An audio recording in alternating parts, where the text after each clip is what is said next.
Hello there, and welcome to Passnap, the place where history slows down, softens, and helps you drift into sleep. Tonight, we're not telling the story you learned in school. Not the one with proud explorers and planted flags. No grand speeches. No triumphant declarations. Just mud, hunger, silence, and the quiet endurance of people trying to survive. Because the truth is, America's first permanent English colony, Jamestown, wasn't a beacon of civilization. It was more often a mosquito-ridden swamp where men died from bad water, salt poisoning, starvation, and sometimes each other. This episode is about that other version of history. The quieter, harder version that happened behind the official records. The days spent scratching at sandy soil for food. The nights filled with coughing and arguing, and the slow realization that no one was coming to save them. We'll begin with the sheer misery of daily life in early Jamestown, the filth, the failures, and the slow unraveling of the colony's hope. Then we'll gently shift to the true story of Pocahontas, not the one of romance, but the reality of captivity, diplomacy, and displacement. After that, we'll sink into the earth itself, exploring what archaeologists uncovered beneath the site's modern surface. The bones, the tools, the signs of desperation once carefully buried. And finally, we'll finish our journey in the large, lonely homes of the Virginia elite, stepping into the quiet, constrained world of a planter's wife. You don't need to remember it all. Just let the rhythm of the past carry you. There are no flashing lights here, no shouts. Just soft voices from long ago, murmuring their way back into memory. So settle in, let your body relax. The story is beginning now. And like so many who came to Jamestown, we begin in hope and soon find ourselves in something much heavier. Let's take our first quiet step into Colonial Jamestown, and why, for so many, it was a waking nightmare. Imagine you are standing on the banks of a wide, slow-moving river. The water glistens in the sticky heat, but it isn't fresh. It's brackish, half salty, half not, fluctuating with the tides that push in from the Atlantic Ocean. You're thirsty.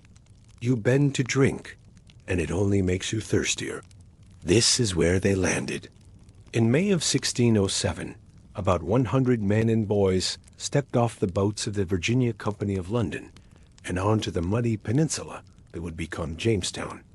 The spot was chosen for its defensibility and its supposed abundance of resources. But the very features that made it strategic would also make it deadly. The three ships that carried these settlers across the Atlantic, the Susan Constant, the Godspeed, and the Discovery, had battled storms and contrary winds for nearly 5 months. When they finally glimpsed the Virginia coast, the passengers were already weakened by the journey. They had eaten moldy hardtack and drunk stagnant water from wooden casks. Some had died during the crossing and been buried at sea. The survivors who stumbled onto the marshy ground were not the strong, capable colonists their investors had envisioned, but rather a collection of men already pushed to their limits. The Virginia Company had sold them a dream. Promotional pamphlets back in London painted Virginia as a new Eden, rich with gold and fertile soil, inhabited by natives eager to trade. The reality that greeted them was profoundly different. The land was indeed rich, but not in the ways they had imagined or prepared for. The soil held no glittering veins of precious metal. Instead, it offered something far more valuable that they were completely unprepared to recognize or exploit. The potential for sustained agricultural prosperity, but only with knowledge, patience, and backbreaking labor. The peninsula they chose jutted into the James River like a thumb pressed into dark water. It was connected to the mainland by a narrow strip of land that could be easily defended against attack, which seemed wise given their precarious situation in Powhatan territory. The land rose slightly from the water's edge, offering what appeared to be good drainage and a commanding view of approaching vessels. In theory, it was an excellent choice for a military outpost. In practice, it was a death trap. The land was flat and marshy. buzzing with insects. The summer air thickened with the hum of mosquitoes, which carried fevers the settlers didn't yet understand. These weren't just the ordinary mosquitoes that might annoy a picnicker on a summer evening. These were clouds of insects that rose from the standing water in biblical proportions. They descended on the settlers in waves, particularly at dusk and dawn, turning simple tasks like gathering wood or tending fires into ordeals of constant swatting and cursing. The mosquitoes carried malaria and yellow fever, diseases that the English had no immunity against and no understanding of. Men would wake feeling strong and capable, work through the morning, and by afternoon find themselves burning with fever and shaking with chills. Some recovered after days of delirium. Others simply never rose from their beds again. The pattern was so unpredictable and mysterious that many began to suspect the very air of Virginia was poisoned, or that God himself was punishing them for some collective sin they couldn't identify. Drinking water came from the river, which became increasingly saline as summer wore on, leading to what we now know was salt poisoning, causing dehydration, kidney failure, and sometimes death. The James River was tidal, which meant that as summer progressed and freshwater flow decreased, salt water from the Chesapeake Bay pushed further and further upstream. What had seemed like an abundant source of fresh water in May became increasingly brackish by July and nearly undrinkable by August. The men didn't understand the tidal patterns or the seasonal changes in water salinity. They simply knew that the water that had sustained them in their first weeks was now making them sicker with each cup they drank. The salt content caused their kidneys to work overtime, actually dehydrating them faster than if they had drunk nothing at all. Men would drink deeply and still feel parched, their tongues thick and their lips cracked. Some began to hallucinate from the combination of dehydration and the toxins building up in their systems. The wells they dug weren't much better. The stagnant ground and their own waste seeped into them. The peninsula, as low elevation, meant that any hole they dug quickly filled with the same brackish groundwater that surrounded them. Worse, their latrines and waste disposal areas contaminated the groundwater that fed these wells. Within weeks, every source of water they could access was tainted with human waste, salt, or both. The concept of sanitation, as we understand, it didn't exist for these men. They knew that fouled water could make them sick, but they didn't understand the invisible mechanisms of disease transmission. They placed their wells wherever was convenient, often downhill from their waste areas. They used the same containers for drinking water and for cleaning that they used for emptying chamber pots. The result was a closed loop of contamination that ensured that diseases like dysentery and typhoid fever spread rapidly through their small population. Diarrhea and dysentery were daily companions. These weren't minor inconveniences, but life-threatening conditions that weakened men day by day. In an era before intravenous fluids or oral rehydration therapy, severe diarrhea was often a death sentence. Men would grow gaunt and hollow-eyed, too weak to work, too weak sometimes to even walk to the river for water. They lay in their own filth in the crude shelters they had managed to construct, cared for by companions who were often sick themselves. The smell alone was overwhelming. In the humid Virginia summer, with poor sanitation, and men too sick to clean themselves properly, the entire settlement reeked of human waste, vomit, and decay. This wasn't just unpleasant. It was psychologically devastating. These men had left England with dreams of wealth and adventure. Instead, they found themselves living in conditions worse than the poorest districts of London. There were no crops. The English had brought seeds, but they planted them too late, and the soil, sandy, acidic, refused to yield. They had expected a land of abundance. What they got was scarcity. The seeds they had carried from England were already old by the time they reached Virginia. Many had been damaged by moisture during the Atlantic crossing, or had simply lost their viability during the long journey. But even fresh seeds would have struggled in the conditions they encountered. The timing of their arrival was disastrous for agriculture. May was already late for planting many crops in Virginia's climate, and by the time they had built their fort and established some semblance of order, it was far too late for most of their familiar English crops to establish themselves before winter. The soil itself presented challenges they hadn't anticipated. Virginia's sandy, acidic earth was nothing like the rich, dark loam of England's agricultural regions. Their wheat, barley, and peas struggled in the unfamiliar growing conditions.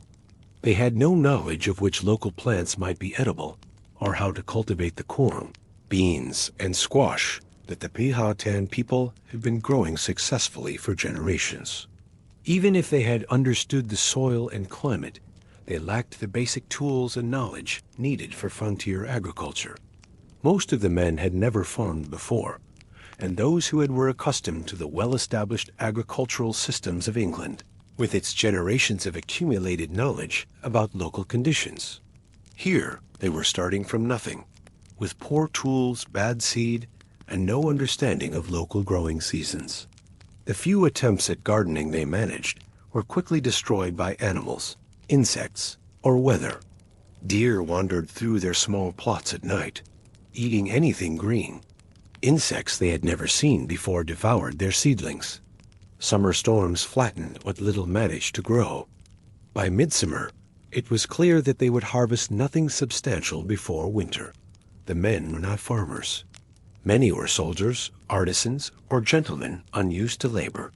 They built fortifications, wooden walls, and thatched structures. But food was a problem from the start.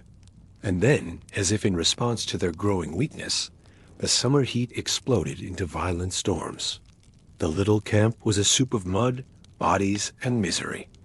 The composition of the original Jamestown colonists reveals much about the Virginia Company's fundamental misunderstanding of what would be required for successful colonization.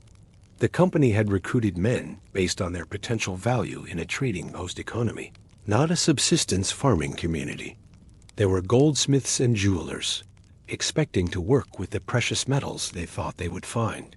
There were glassmakers and perfumers, anticipating exotic trade goods. There were gentlemen investors who had paid for their passage and expected to supervise rather than labor.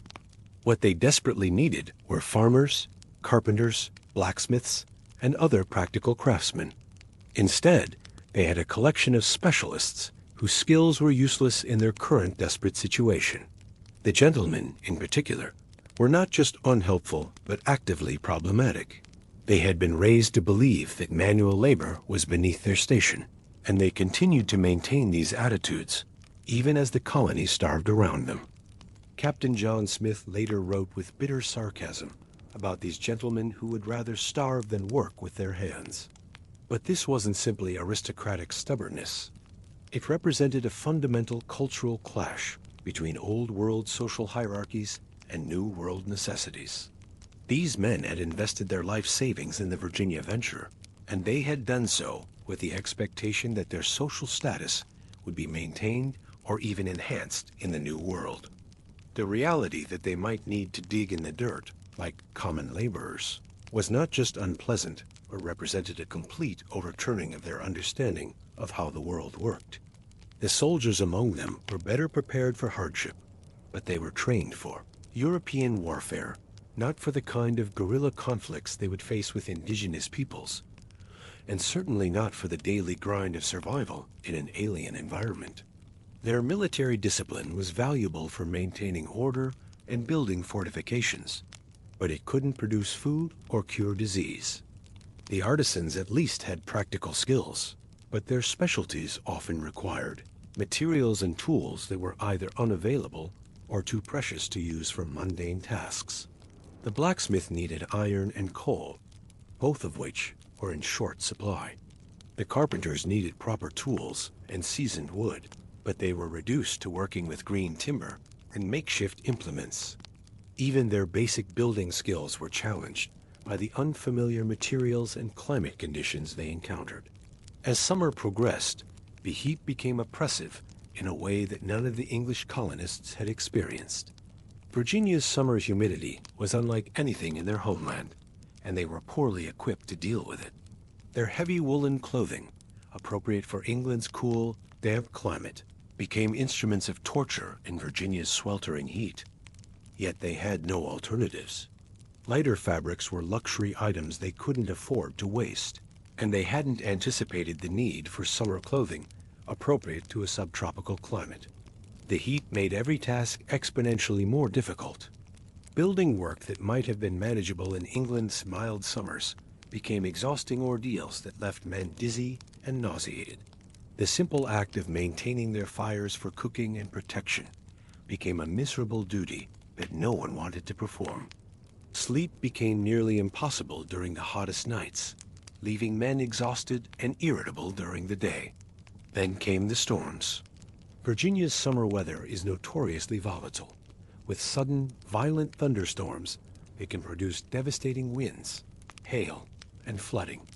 The colonists' crude shelters, hastily built from green timber and thatched with local grasses, were no match for these weather systems.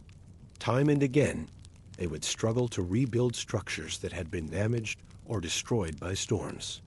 The psychological impact of these repeated destructions cannot be overstated. Each time they began to make progress on their settlement, nature seemed to knock them back to the beginning. Shelters they had labored for days to construct would be reduced to splinters and soggy thatch in a single night. Supplies they had carefully organized would be scattered and ruined. The feeling that the very land was hostile to their presence began to take hold among the colonists. The little fort became a muddy hellscape during these storms. The sandy soil, which provided poor drainage even in good weather, turned into a sticky morass when saturated. Men trudged through ankle-deep mud to perform the most basic tasks. Everything they owned became damp and filthy. Mold grew on their food, their clothing, their bedding. The smell of rot and decay permeated everything. In these conditions, maintaining morale became nearly impossible. Men who had arrived in Virginia with high hopes and great expectations found themselves living in conditions that were worse than those of the poorest peasants back in England. They were hungry, sick, exhausted, and surrounded by an environment that seemed actively hostile to their survival. By autumn, half of them were dead. The mortality rate during Jamestown's first summer was catastrophic, even by the standards of colonial ventures, which were generally acknowledged to be dangerous enterprises. Of the approximately 104 men and boys who had landed in May, only about 50 were still alive by October. But these raw numbers don't capture the full horror of what the survivors endured. Death came in many forms. Some men died quickly from acute diseases like typhoid fever or dysentery, burning with fever one day and dead the next. Others wasted away slowly from chronic conditions, growing thinner and weaker over weeks or months until they simply stopped breathing one night. Some died from accidents, falling from partially constructed buildings or drowning in the river while trying to gather water or food. The survivors had to deal not just with their own deteriorating condition, but with the constant presence of death around them. They had to dig graves in the hard-packed earth, often while sick themselves. They had to strip the dead of any useful clothing or possessions, because nothing could be wasted. They had to live with the knowledge that they might be next, that each morning might be their last. The psychological toll was perhaps even worse than the physical suffering. These men had left families, friends, and familiar surroundings to pursue what they had been promised was a reasonable chance at prosperity. Instead, they found themselves in what seemed like a prolonged process of dying. Letters home, when they could be written and sent, told stories of such misery that families in England began to fear the worst about their loved ones. Some men simply gave up. They stopped trying to find food, stopped maintaining their shelters, stopped caring for their personal hygiene. They lay in their beds or on the ground, waiting for death to take them. Others became frantic with desperation, taking dangerous risks to find food or water, sometimes wandering into the wilderness and never returning.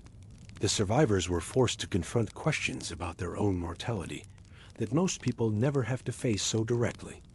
Who would die next? Would they live to see England again?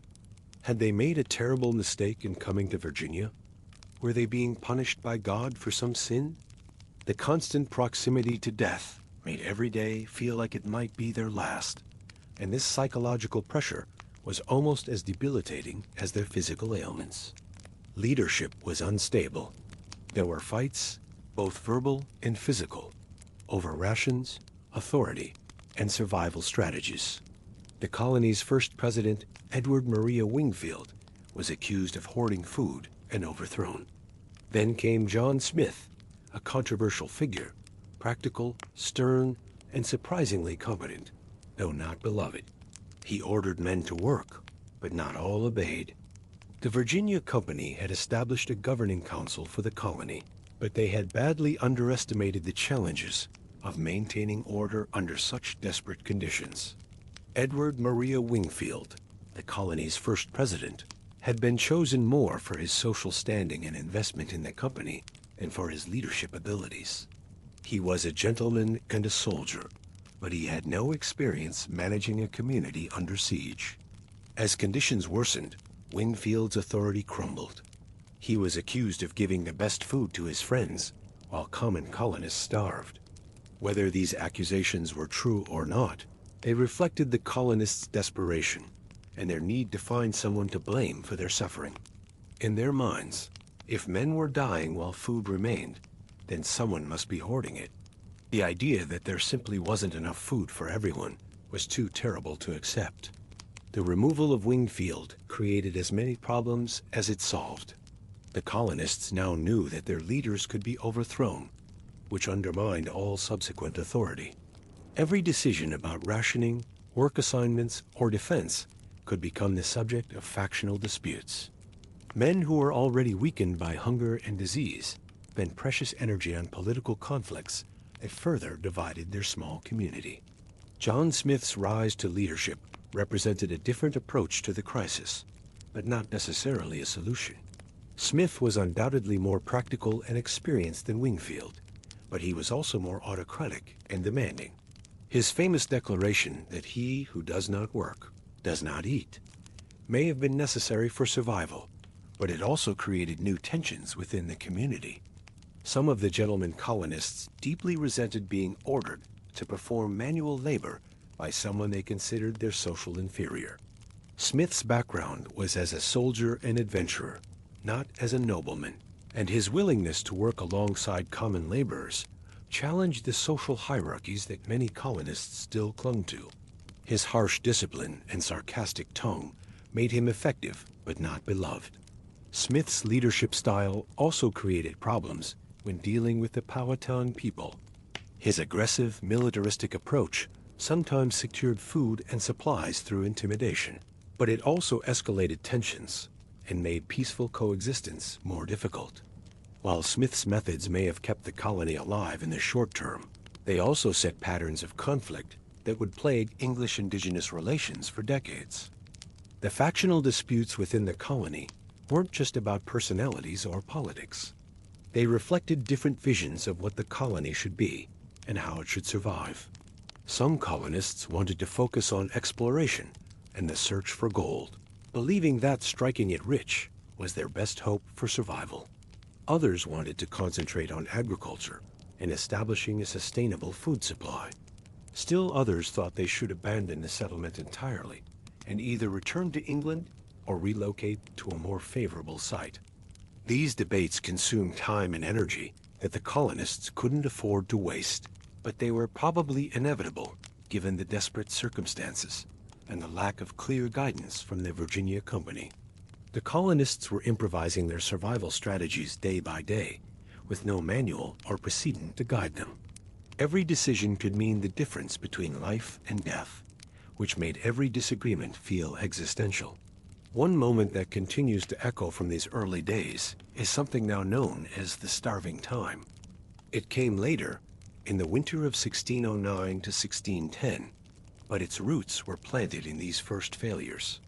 The colony had grown to about 500 people, and then, over a few bleak months, shrank to around 60. The starving time represents the absolute nadir of the Jamestown experience. But it was not an isolated event. It was the inevitable culmination of all the problems that had been building since the colony's founding. By 1609, the colonists had learned some hard lessons about survival in Virginia, but they had also accumulated new problems that made their situation even more precarious. The colony's population had grown dramatically since 1607, but this growth had not been accompanied by proportional increases in food production or supply shipments from England. The Virginia Company had sent more colonists without adequately considering how they would be fed. Each new arrival meant another mouth to feed, but not necessarily another pair of hands capable of producing food. Many of the new arrivals were even less suited to colonial life than the original settlers had been. The company had begun recruiting from London's unemployed and underemployed populations, sending people who had few skills and little investment in the colony's success. Some were essentially refugees from England's economic problems, people who had no better options than to try their luck in Virginia. The leadership situation had also become more complicated. John Smith had been injured in a gunpowder explosion and forced to return to England, leaving the colony without its most experienced and effective leader. The men who replaced him lacked his practical knowledge and his ability to command respect from both colonists and indigenous peoples. Perhaps most crucially, relations with the Powhatan Confederacy had deteriorated significantly. The tentative trade relationships that had sustained the colony during its first years had broken down under the pressure of increasing English demands and Powhatan resistance to English expansion. What had begun as occasional conflicts had escalated into what amounted to a siege of the English settlement. What caused such collapse?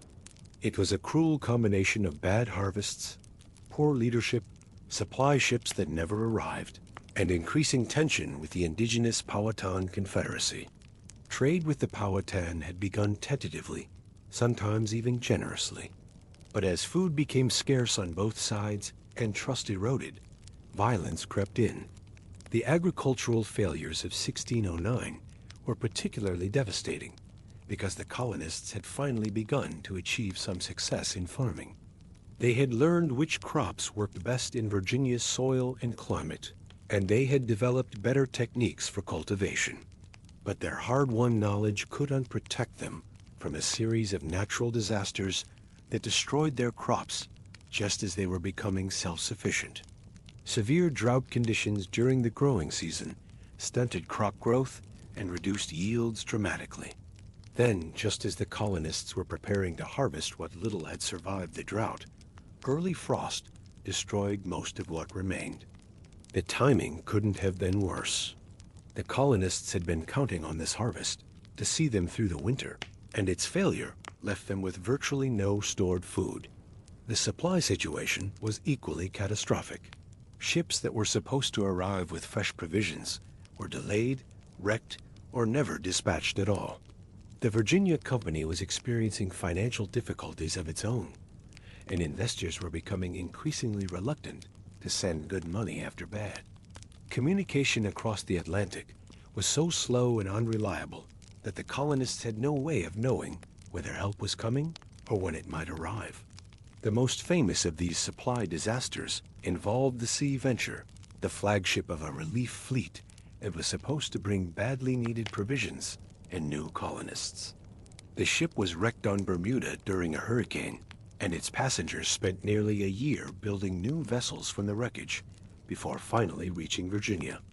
When they arrived, they found the colony in such desperate condition that they seriously considered evacuating the survivors and abandoning the settlement entirely. The breakdown in relations with the Powhatan people eliminated what had been the colonists' most important source of food during previous crises. The indigenous peoples of the region were sophisticated agriculturalists who had developed sustainable food systems over many generations. They had corn, beans, squash, and other crops that could be stored through the winter, as well as extensive knowledge of wild foods that could supplement cultivated crops. In the early years of the colony, the Powhatan had been willing to trade food for English manufactured goods. Iron tools, copper ornaments, and cloth had been in high demand, and the exchange had benefited both sides. The English got the food they desperately needed to survive, while the Powhatan acquired useful items that enhanced their own quality of life. But as the English population grew and their demands increased, this relationship became strained. The Powhatan began to see the English not as trading partners, but as competitors for resources. The English, for their part, became increasingly demanding and sometimes resorted to threats or violence to secure the food they needed. Trust broke down on both sides, and occasional conflicts escalated into sustained warfare. The Powhatan strategy during the starving time was essentially to starve the English out of Virginia. They stopped trading food and began actively preventing the English from foraging or hunting in areas outside their fort. This was an effective strategy because the English had never developed the skills needed to find food in the Virginia wilderness. They were completely dependent on either their own agricultural production or trade with indigenous peoples. The siege was not just about food. It was also psychological warfare. The Powhatan allowed the English to know that they were being watched, that any attempt to leave the fort might result in death. This created a prison-like atmosphere within the settlement, where men knew they were trapped, but had no idea how long their ordeal might last. The fort became a prison. The settlers stayed inside, afraid to venture out. They ate rats. They ate leather. They boiled roots and shoe soles. One man was even executed for what was delicately called ungodly practices, after he was found to have butchered and eaten his wife. As winter deepened and their food supplies dwindled to nothing, the colonists were forced to make increasingly desperate choices about what constituted food. The progression of their dietary degradation tells a story of human desperation that is difficult to contemplate even centuries later. First, they consumed everything that could reasonably be considered edible. The last of their stored grain, any remaining livestock, and dogs and cats they had brought from England. When these were gone, they turned to foods that were barely palatable, but not immediately dangerous. Acorns, bark from certain trees, and roots they could dig from the frozen ground. As conditions worsened, they began eating things that no sane person would consider food under normal circumstances. Leather goods were boiled to make a thin, nutritionless broth. Shoe soles were chewed for whatever minimal sustenance they might provide. Even the starch used to stiffen clothing was consumed when nothing else was available. The rats that infested their crude shelters became a prized source of protein. Men who had once been disgusted by the sight of rodents now hunted them eagerly, fighting over the privilege of catching and eating them. The irony was bitter.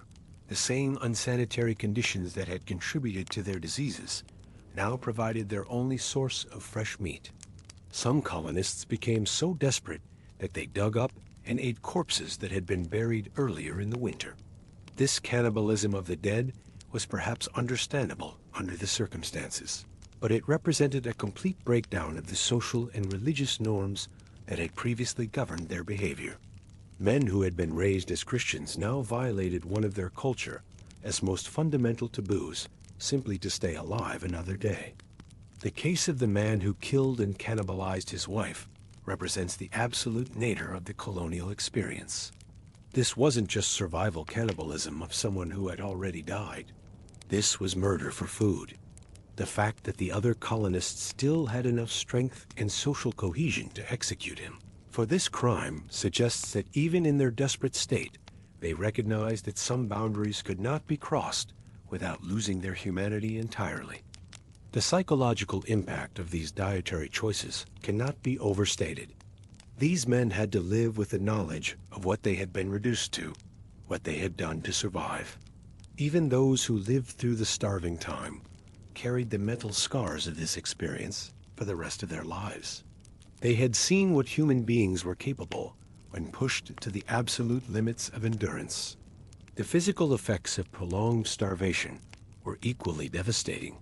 Men became skeletal figures, their clothes hanging loose on wasted frames. Their hair fell out, their teeth loosened, their skin took on a grayish pallor. They moved slowly and carefully, conserving energy for only the most essential tasks.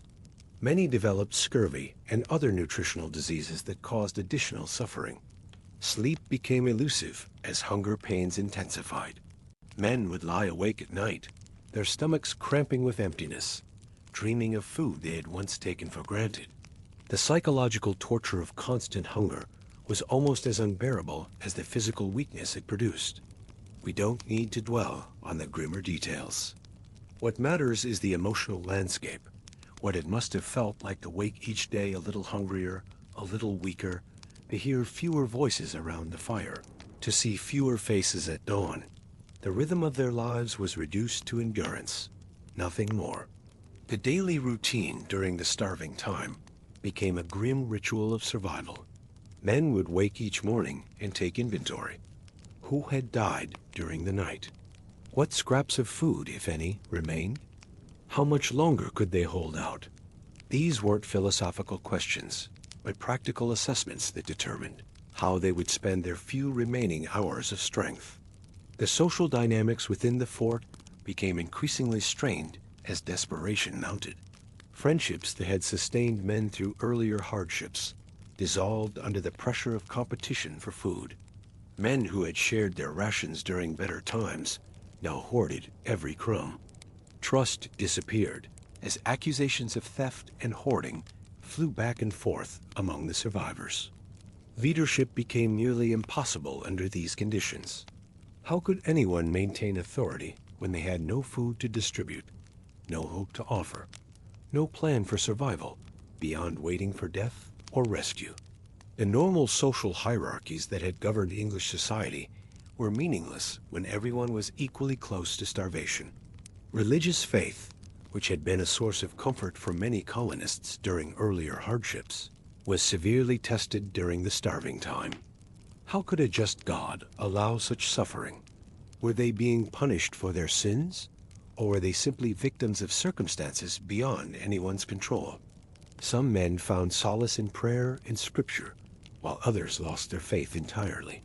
The silence that gradually fell over the fort was perhaps the most psychologically devastating aspect of the experience. As men died and others became too weak to speak, the settlement that had once buzzed with activity and conversation became eerily quiet. The absence of human voices made the survivors feel even more isolated and abandoned. Even basic hygiene became impossible to maintain. Men were too weak to clean themselves or their living spaces. The stench of unwashed bodies, human waste, and decay permeated everything. This wasn't just unpleasant. It was a constant reminder of how far they had fallen from civilized life.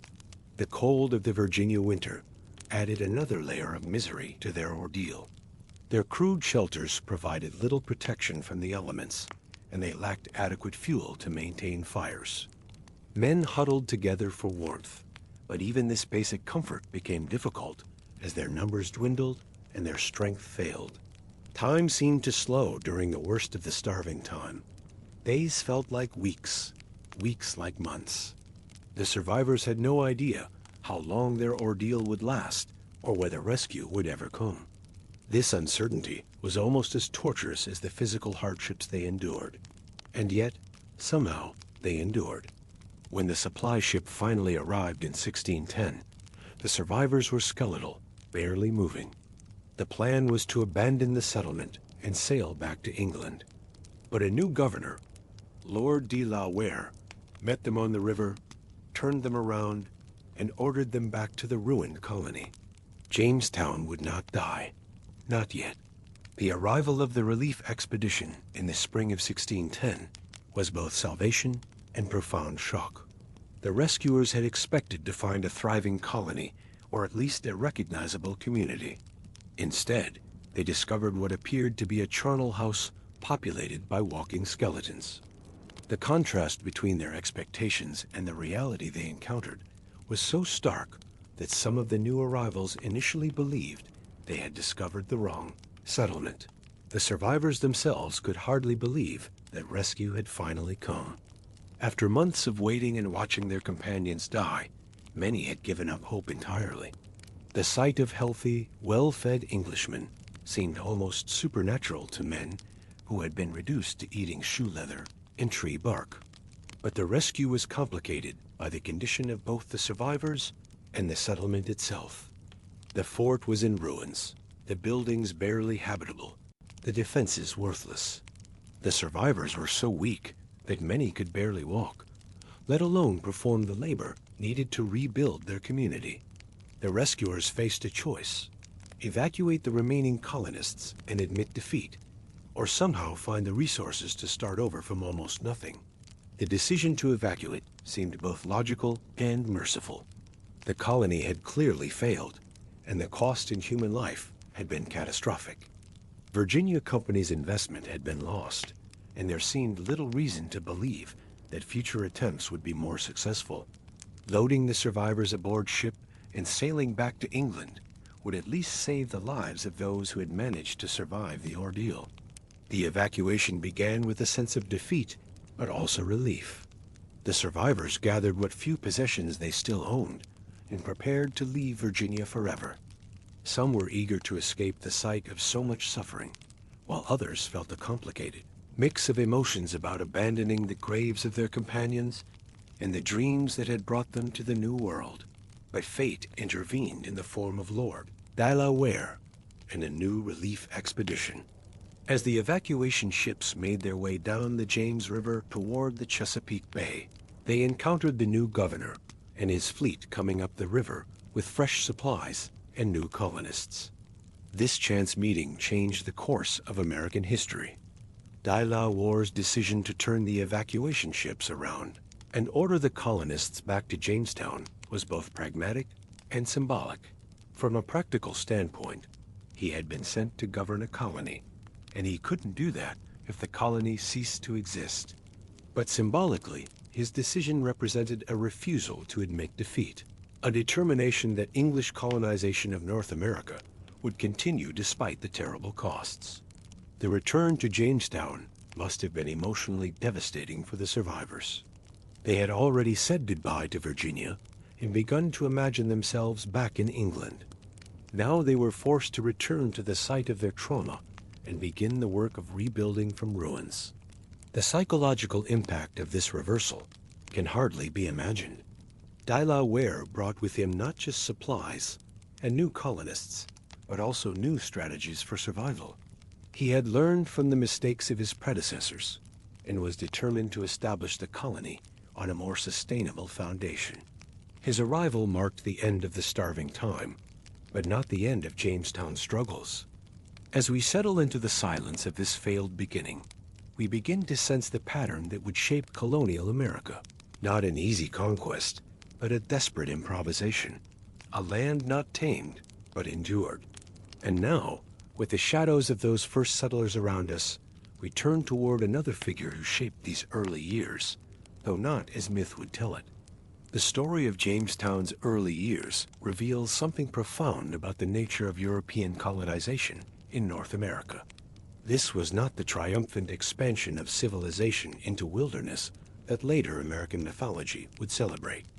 Instead, it was a desperate struggle for survival by people who were profoundly unprepared for the challenges they faced.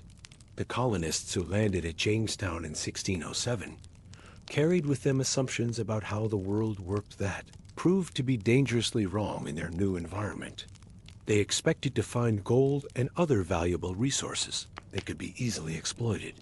They assumed that the land would be fertile and productive without understanding the knowledge and labor required to make it so. They believed that their European technology and social organization would give them advantages over indigenous peoples without recognizing the sophisticated adaptations that those peoples had developed over generations. The pattern that emerged from these early failures would be repeated throughout the colonial period. Europeans arriving with inappropriate expectations, suffering devastating losses, gradually adapting to local conditions through trial and error, and eventually achieving some measure of success through persistence rather than planning. This was not conquest but survival, not mastery but accommodation. The human cost of this process was enormous. The mortality rates at early Jamestown were so high that the settlement functioned essentially as a death trap for most of its first decade. Hundreds of men died from disease, starvation, and violence in what amounted to a prolonged experiment in colonial survival. Each wave of new arrivals simply provided more subjects for this deadly trial and error process. But the survivors did learn, slowly and at great cost. They learned which crops would grow in Virginia soil, which building techniques worked in the local climate, how to find clean water and avoid contaminated sources. They learned to live with diseases they couldn't cure and dangers they couldn't eliminate. Most importantly, they learned that survival in their new environment required abandoning many of the assumptions and expectations they had brought from England. The story of early Jamestown also reveals the complex relationship between European colonists and indigenous peoples. The Powhatan Confederacy was not simply a barrier to English expansion, but also a crucial factor in English survival. Trade with indigenous peoples provided the food that kept the colony alive during its most desperate periods. Indigenous agricultural knowledge offered models for sustainable food production that the English slowly and imperfectly adopted. Yet this relationship was fundamentally unstable because it was based on mutual misunderstanding and conflicting goals. The English saw the Powhatan as potential subjects or trading partners in a European-style commercial relationship. The Powhatan saw the English as potentially useful allies or dangerous competitors in a complex political landscape that Europeans barely understood. Neither side fully grasped what the other wanted or was capable of, and this mutual incomprehension led inevitably to conflict. The transformation of the English colonists themselves was perhaps the most profound consequence of the Jamestown experience.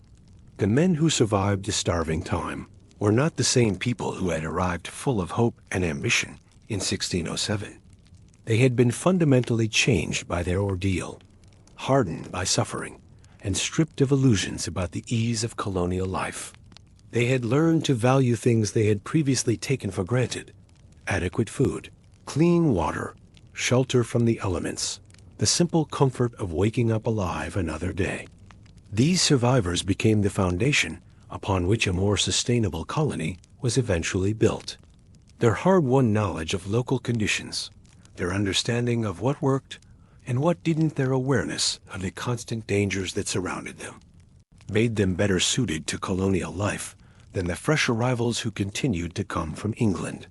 They had been tested by fire and had emerged, scarred but alive, on the other side.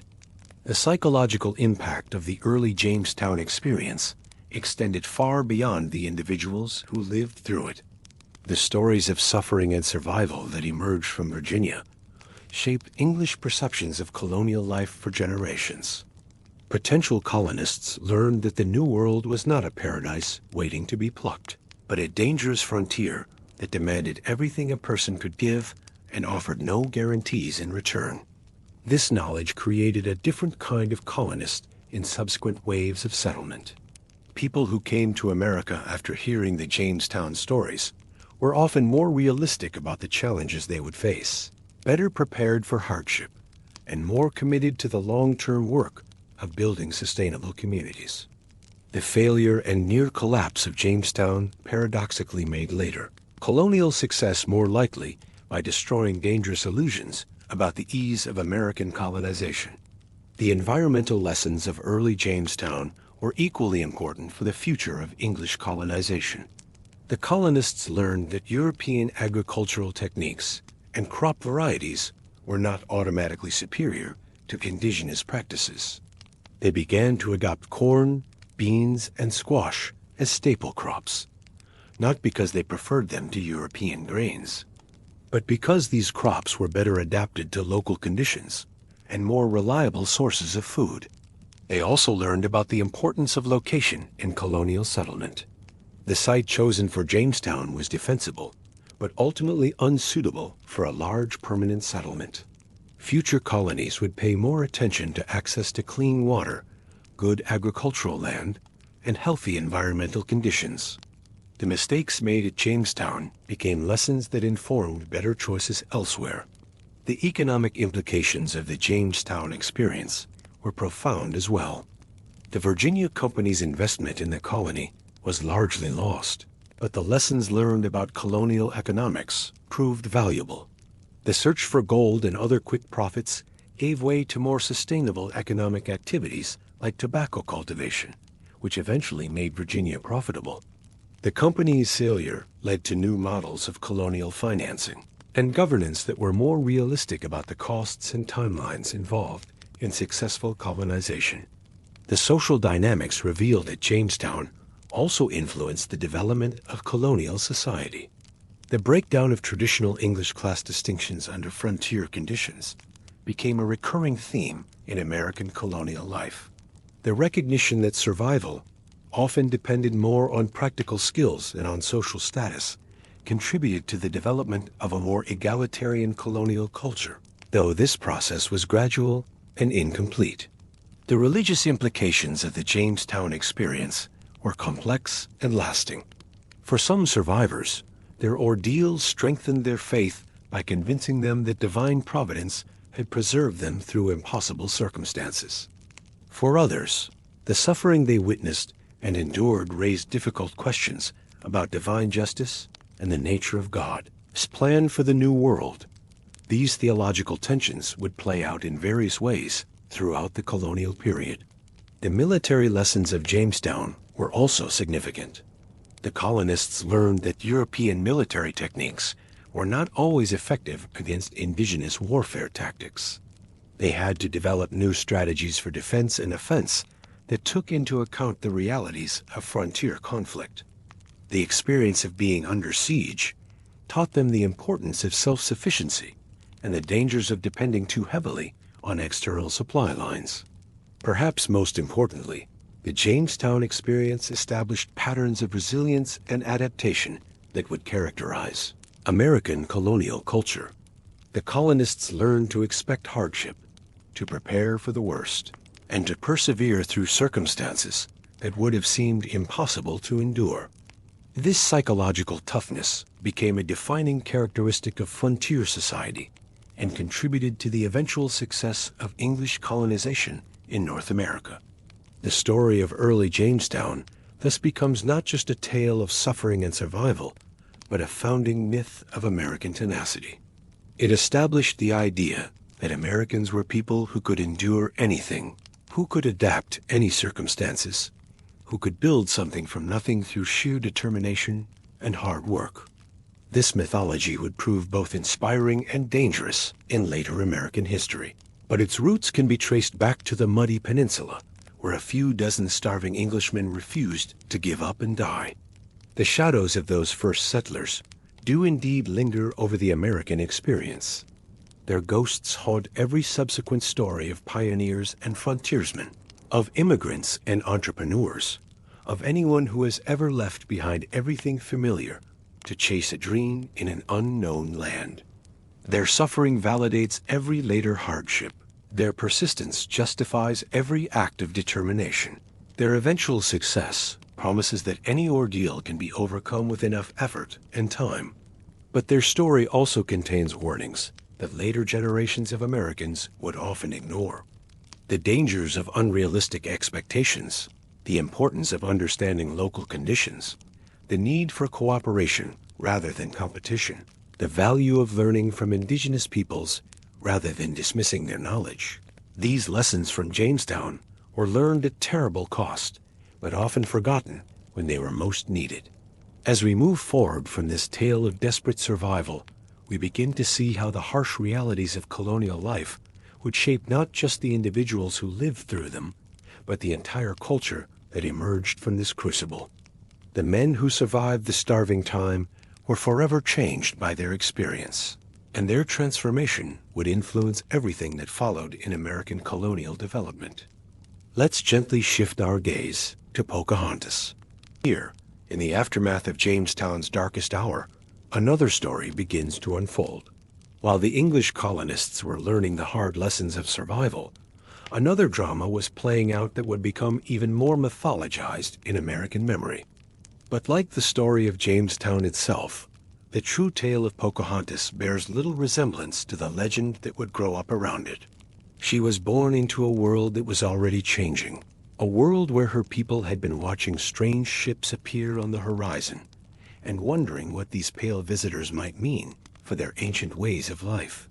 She was the daughter of Powhatan, a powerful leader whose confederacy controlled much of the territory around the James River. And she would become entangled in the desperate struggles of the English colonists in ways that would transform both her life and the course of American history. But to understand her story, we must first understand the world she came from, a world that was far more complex and sophisticated than the English colonists ever realized. We must see through her eyes, not through the romantic haze of later American mythology, but through the clear vision of a young woman caught between two worlds that were increasingly at war with each other. Her story is not one of simple romance or noble sacrifice, but of cultural collision, political maneuvering, and personal tragedy played out against the backdrop of colonial America's most formative years. Let's begin, not with a love story, but with a moment of stillness. A young girl stands at the edge of a forest clearing. She is barefoot, her hair long and unbound, her dress woven from bark and fiber, softened by time and wear. The air is warm, thick with the scent of pine and wood smoke. She listens, not to music, not to speech, but to the murmur of her world. Insects, birds, and the whispering movement of people beyond the trees. The clearing where she stands has been shaped by generations of careful hands. The trees were selected, not cleared wholesale. Some were girdled and left to die, creating space for light to reach the ground. Others were pruned and tended, their branches guiding the growth of crops below. This is not wilderness, though it might seem so to foreign eyes. This is home, cultivated and known, every path and plant purposeful. The girl moves through this landscape with the confidence of belonging. She knows which berries ripen when, which roots can be harvested without harming next season's growth, which clearings will flood in heavy rains, and which will stay dry. Her feet find the smoothest stones when crossing streams, the firmest ground when the earth grows soft. This knowledge wasn't taught in lessons, but absorbed through years of watching, following, listening to the adults who moved through this world with such certainty. Her name was Aminute. Sometimes she was called Matoka, but history remembers her most by a nickname, Pocahontas. It likely meant playful one, and she may have earned it through her spirited nature, her laughter, or her curiosity. The name suggests something of her character, though we must be careful not to romanticize what little we know. Children in her world, like children everywhere, were complex beings with their own thoughts, fears, and dreams. She was not a princess, though she was the daughter of a powerful man, Wahunzinakaw, known to the English as Powhatan, the paramount chief of a vast and complex alliance of Algonquian-speaking peoples. His reach extended over many tribes, and Pocahontas grew up within this intricate web of kinship, politics, and tradition. To understand her story, we must first understand the world that shaped her. A Powhatan confederacy was not a simple kingdom, but a sophisticated political alliance, spanning roughly 8,000 square miles. It included perhaps 30 tribes and over 200 villages, each with its own identity and customs, united under Wahunsikaw's leadership through a combination of kinship ties, marriage alliances, and strategic diplomacy. This was a world of constant negotiation, where power flowed through relationships rather than rigid hierarchies. Pocahontas would have grown up aware of her father's influence, but also of the delicate balance that maintained it. She would have seen emissaries arriving from distant villages, their faces painted in the patterns of their people, their languages subtly different from her own. She would have witnessed the ceremonies that sealed alliances, the exchange of gifts that carried meanings far beyond their material value. This was her education in statecraft, though she was still a child. The villages of her people were carefully planned communities. Houses were arranged around central spaces where communal activities took place. The structures themselves were built for both comfort and practicality. Flexible frameworks of bent saplings covered with bark or woven mats that could be adjusted for seasons, weather, or changing family sizes. Gardens spread between the houses, planted with the three sisters, corn, beans, and squash, crops that supported each other's growth and provided balanced nutrition. When the English arrived in 1607, Pocahontas was probably around 10 or 11 years old. The world into which they stumbled was not a wilderness. It was carefully tended, deeply known. The Powhatan people grew crops like corn and beans, fished the rivers, and lived in organized communities. They watched the newcomers with both caution and curiosity. The arrival of the English ships would have been visible from miles away. These were not the dugout canoes or smaller vessels that normally traveled the rivers, but massive structures with billowing white sails, larger than any building in the Powhatan villages. The sound they made cutting through the water would have been unfamiliar, the sight both magnificent and ominous. Word of their approach would have traveled quickly through the network of communities, carried by runners who could cover great distances in remarkably short time. For Pocahontas, these strangers represented something entirely outside her experience. Their skin was pale in a way she had never seen. Their hair grew in colors that seemed impossible, and they covered their bodies completely in layers of cloth and metal. They made sounds that might have been language, but followed no patterns she recognized. They moved clumsily through landscapes she navigated with ease, stumbling over roots and struggling with terrain that posed no challenge to her people. But perhaps most striking was their smell. The English had been at sea for months, living in close quarters with poor hygiene. They carried with them the odors of unwashed bodies, stale food, and the various materials of their trade.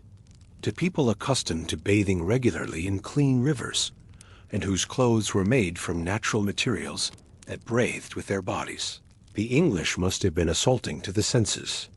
The earliest stories of Pocahontas are difficult to untangle. Much of what we know comes from John Smith, whose accounts changed over time and often centered himself as the hero.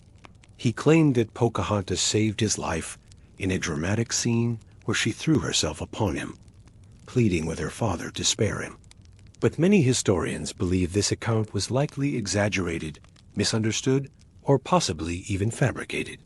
In Powhatan culture, ritual adoption was a way of incorporating outsiders, not a matter of romance or danger, but of diplomacy.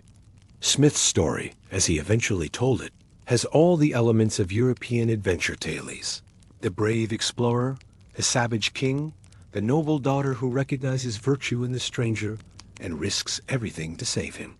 It reads like fiction because it probably is, at least in the dramatic form he presented. Smith had read similar stories in the popular literature of his time, tales of European men saved by the intervention of foreign princesses.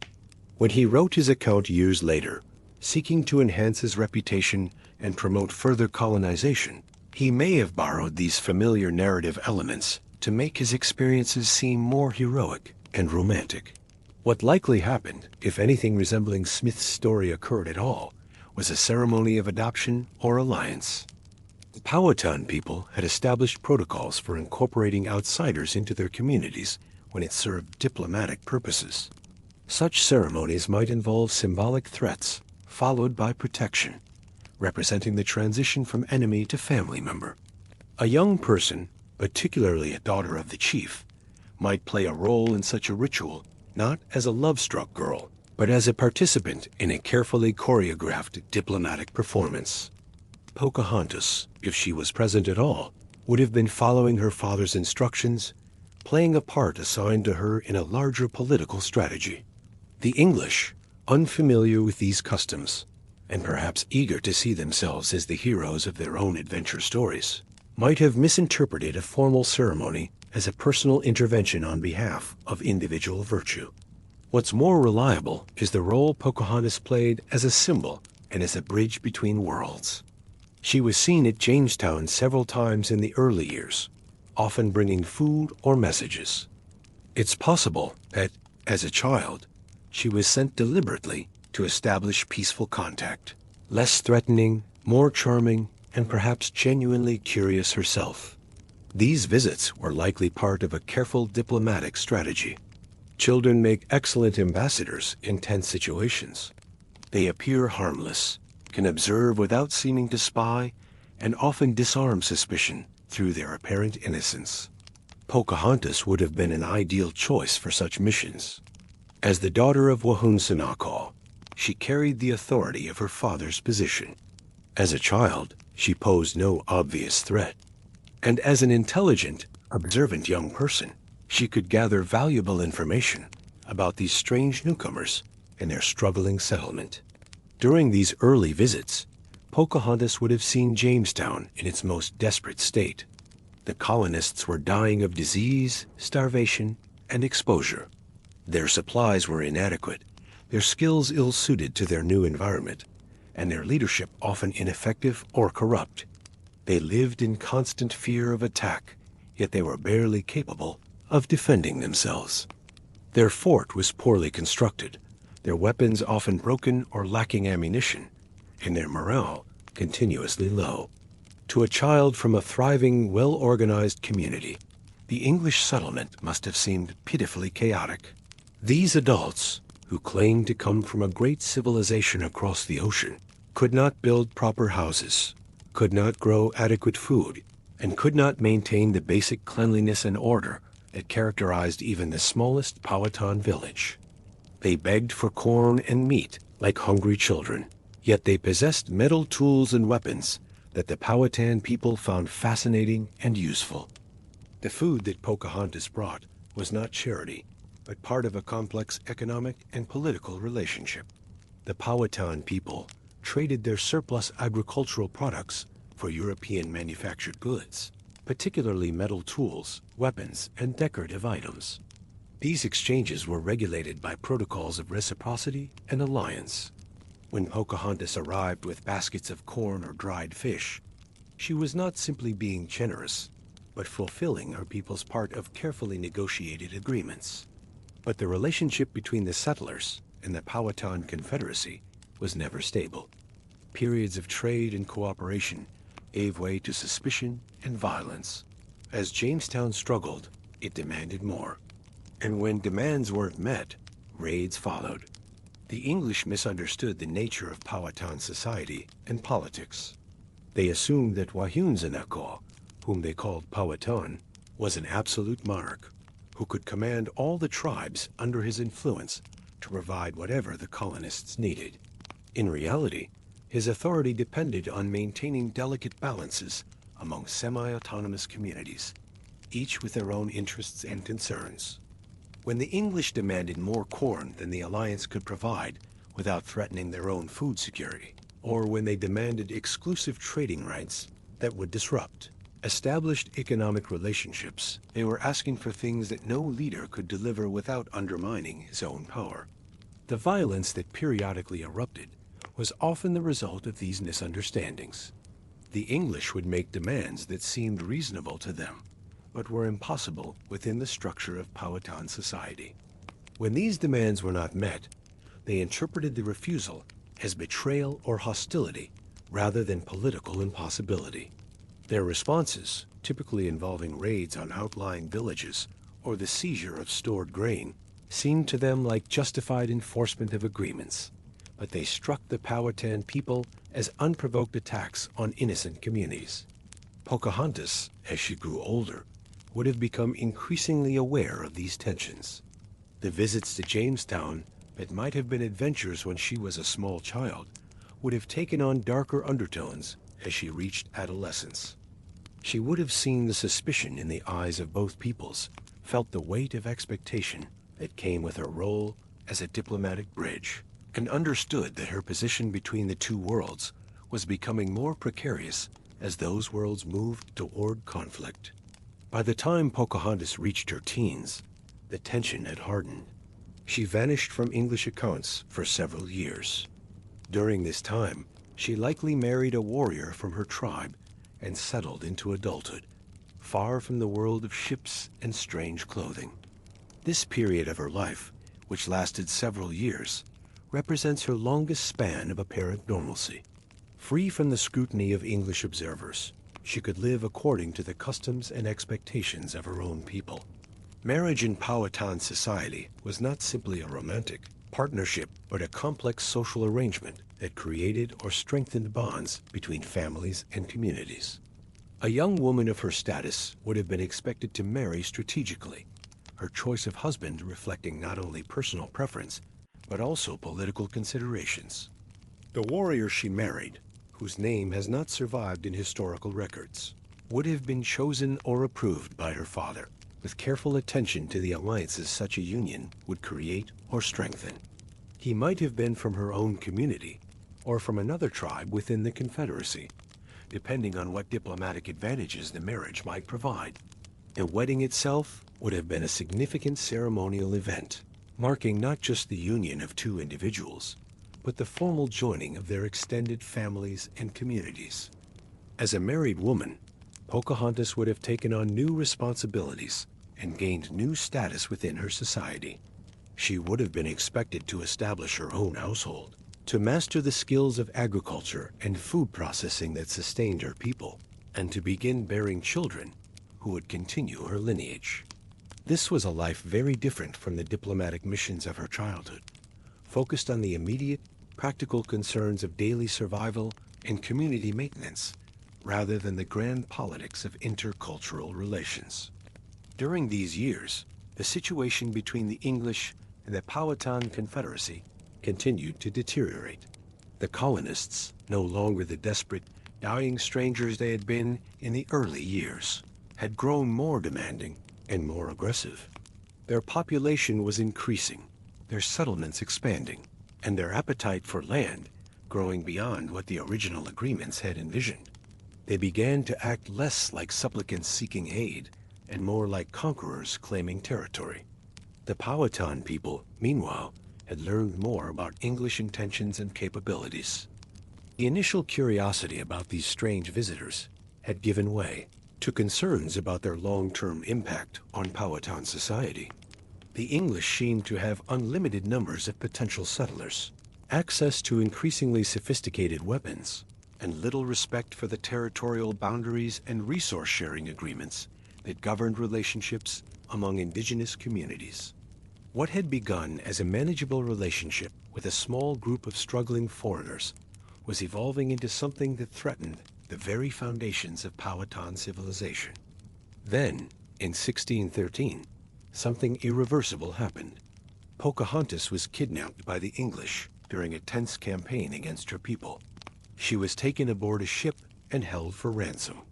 The demands were political: return of English prisoners, weapons, and supplies. But deeper than that, it was a power move, a reshaping of alliances by force. The kidnapping was planned and executed by Captain Samuel Argall, an English officer who had earned a reputation for aggressive tactics against indigenous peoples.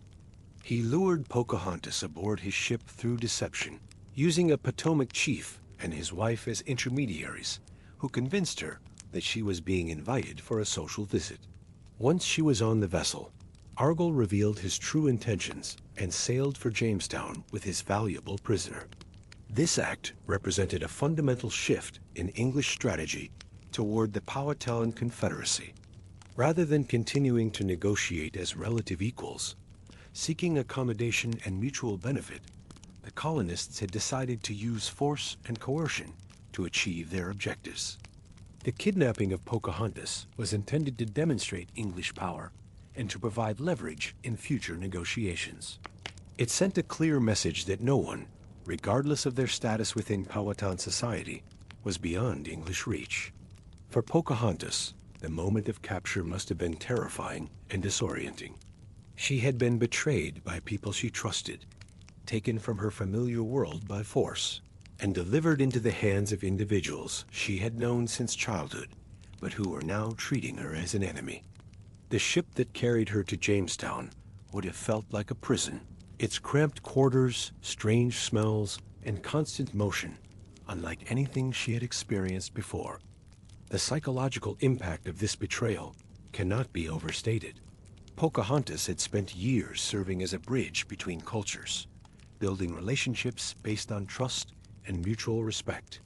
Now she discovered that these relationships meant nothing when English interests were at stake. The men who had accepted her gifts of food, who had smiled at her during diplomatic meetings, who had seemed to value her role as a mediator, were willing to treat her as a commodity to be seized and bartered. She remained captive for nearly a year. During that time, she lived in an English household, learned the language, wore English clothes, and was baptized with the name Rebecca. It's said she converted to Christianity during this time, though her true feelings, what she understood, what she believed, remain a mystery. She was a teenager, far from home, surrounded by people who didn't speak her language, forced into a role she did not choose. The household where she was kept belonged to Alexander Whitaker, a minister who took responsibility for her religious education. Whitaker was a sincere man who genuinely believed he was saving Pocahontas' soul by converting her to Christianity, but he was also complicit in her captivity. He saw no contradiction between holding her against her will and claiming to offer her spiritual salvation.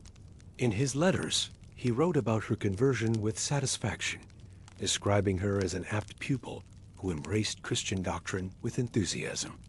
But we must question what this conversion actually meant from Pocahontas' perspective. She was isolated from her own people, dependent on her captors for basic necessities, and constantly reminded that her freedom depended on her cooperation.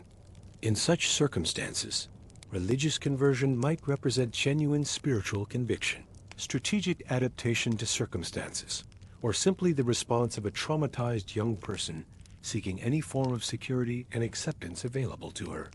The process of learning English and adopting English customs would have been a daily reminder of her displacement. Every morning she would have awakened to unfamiliar sounds, smells, and expectations. The clothes she was required to wear would have felt strange and restrictive compared to the practical, comfortable garments of her own culture. The food would have been different in preparation, seasoning, and social significance. Even the rhythm of daily life, structured around English customs and Christian observances, would have felt foreign and imposed. Yet during this period, Pocahontas also demonstrated remarkable resilience and adaptability. She learned English well enough to communicate complex ideas, not just basic needs. She mastered the social protocols of English colonial society sufficiently to navigate interactions with various colonists. She absorbed enough Christian theology to satisfy her captors that her conversion was genuine, whether or not she personally found meaning in the religious teachings. This adaptability may have been a survival strategy, but it also revealed intellectual capabilities that her captors chose to interpret as evidence of indigenous peoples' capacity for civilization. English writers of the period used Pocahontas' as apparent successful adaptation to their culture as proof that native peoples could be educated and converted, that the colonial project could transform savages into civilized Christians. They failed to recognize that her adaptation might represent not the superiority of English culture, but rather her own intelligence and strength of character under impossible circumstances. Then came the marriage. In 1614, Pocahontas wed John Rolfe, a tobacco planter and devout Christian. Their union was presented as a triumph of diplomacy, a peace marriage that supposedly ended hostilities between the English and Powhatan for a time. And perhaps, in some ways, it did. But the power imbalance was always present. This was not a meeting of equals. It was a compromise, born of war and captivity. John Rolfe was a complex figure in this story. Unlike many of his contemporaries, he seems to have genuinely cared for Pocahontas as an individual, rather than simply viewing her as a political or economic asset. His letters reveal internal struggle about the propriety of marrying someone from a different race and culture, concerns that were both typical of his time and indicative of at least some moral sensitivity. He wrote about wrestling with his conscience, seeking divine guidance, and ultimately concluding that marriage to Pocahontas would serve both his personal happiness and the larger cause of bringing Christianity to her people. Yet even if Rolf's feelings were sincere, the context of the relationship remained fundamentally coercive. Pocahontas was still a captive when their courtship began. Her choices were limited to the options her captors provided. Marriage to an English colonist might have offered her the best available path to security and status within colonial society. But it also required her to abandon any hope of returning to her previous life among her own people. The wedding ceremony itself represented the intersection of multiple symbolic systems. For the English, it was both a Christian sacrament and a diplomatic triumph, proof that their colonial project could succeed in transforming indigenous peoples into proper English subjects. For the Powhatan people, it may have been seen as a strategic alliance that could protect their communities from further English aggression, even as it required them to sacrifice one of their own to achieve this protection. Pocahontas, at the center of these competing interpretations, had to navigate expectations from both communities while building a personal relationship with her new husband. She had to learn to be an English wife while maintaining enough of her original identity to serve as a symbolic bridge between cultures. She had to adapt to the domestic expectations of colonial society while continuing to represent the exotic other that made her politically valuable to English interests. After the marriage, Pocahontas gave birth to a son, Thomas. A few years later, she traveled to England with her husband and child. There, she was put on display, a living symbol of the civilized savage used to promote further colonization. She was received at court, painted in formal portraits, and walked the cold, gray streets of London in borrowed finery. The journey to England represented another profound displacement for Pocahontas. She had adapted to life in colonial Virginia, learning to navigate between Powhatan and English cultures within a familiar landscape. Now she was thrust into the heart of English civilization, into a world so foreign that her previous experiences provided no preparation for what she would encounter. London in 1616 was one of the largest cities in the world, with a population approaching 200,000 people. For someone raised in small villages surrounded by forest and river, the scale of the city would have been overwhelming. The noise was constant. Church bells, street vendors, horses and carts on cobblestone streets, the sounds of commerce and industry echoing off stone buildings. The smells were intense and unfamiliar. Coal smoke, human waste, cooking food, the various odors of manufacturing and trade mixing in the narrow streets. The social environment was equally disorienting. Pocahontas was introduced to English society as a curiosity, a living example of the success of colonial conversion efforts. She was paraded before nobles and commoners alike, expected to demonstrate her transformation from savage to civilized Christian. Every appearance was a performance, every conversation an opportunity for her hosts to showcase their achievement in cultural transformation. The formal portraits painted during her London visit reveal something of the complex identity she was expected to embody. In these images, she appears in elaborate English dress, her hair styled according to European fashion, her pose and expression conforming to the conventions of aristocratic portraiture. Yet the artists also included subtle markers of her exotic origins, slightly non-European facial features, references to the New World and background elements, visual cues that reminded viewers of her transformation from otherness to familiarity. These portraits were not simply personal mementos, but political documents designed to promote continued investment in the Virginia colony. They provided visual proof that the colonial project could succeed in its stated goal of bringing Christianity and civilization to indigenous peoples. Investors and potential colonists could see in Pocahontas' refined appearance evidence that the venture was morally justified and practically successful. But what did Pocahontas herself think of these performances? Standing in elaborate gowns that restricted her movement, having her face painted with cosmetics that masked her natural appearance. Speaking in a language that was still foreign to her tongue, she was playing a role that required her to deny or minimize everything she had been before her capture.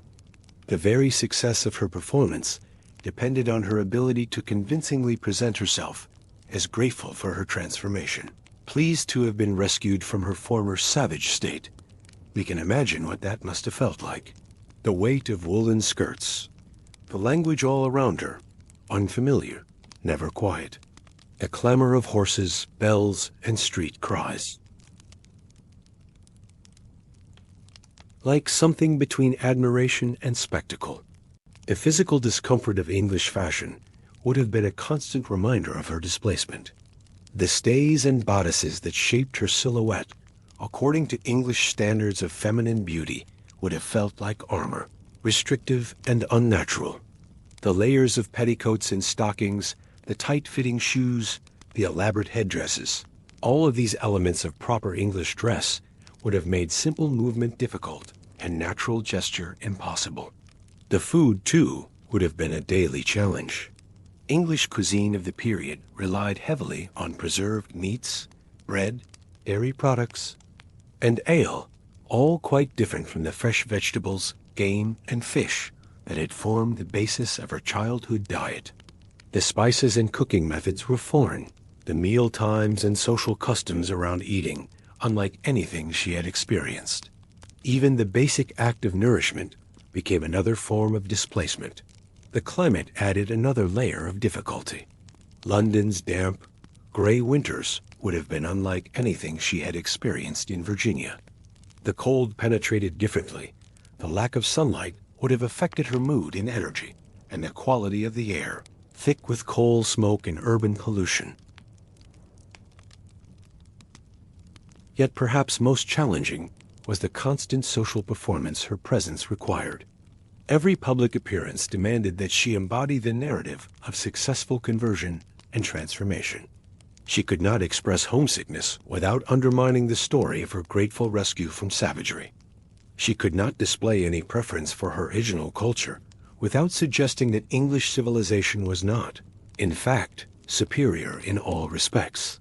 She had to be perpetually gracious, perpetually grateful, perpetually convinced of the superiority of her adopted way of life. In quieter moments, perhaps when nursing her infant son or during brief periods of privacy, she might have allowed herself to remember the sounds of her native language, the taste of foods prepared according to her mother's recipes, the feeling of bare feet on familiar ground. But these memories would have been painful rather than comforting, reminders of everything she had lost and could never recover. She never returned home.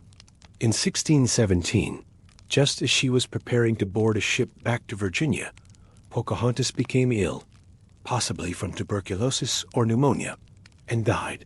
She was buried in England in an unmarked grave in the town of Gravesend. She was around 20 or 21 years old. The illness that killed her was likely related to the urban environment and climate of London. Indigenous peoples from the Americas had no immunity to many old-world diseases, and the crowded, unsanitary conditions of early 17th century London would have exposed her to multiple pathogens her body could not resist. The stress of constant performance, the unfamiliar diet, the harsh climate, and the psychological burden of her impossible position would have weakened her resistance to disease. Her death came just as she was preparing to return to Virginia, a journey that might have offered some possibility of reconnecting with her surviving relatives and her homeland. The ship that would have carried her back across the Atlantic instead sailed without her, taking her husband and infant son to a world she would never see again. Her grave in Gravesend was unmarked and soon forgotten, a final erasure of her identity and origins. The timing of her death raises haunting questions about what might have been. Had she lived to return to Virginia, how would she have navigated the space between the English colonial world, where she had learned to survive, and the Powhatan communities where she had been born? Would her own people have accepted her back after years of apparent collaboration with their enemies?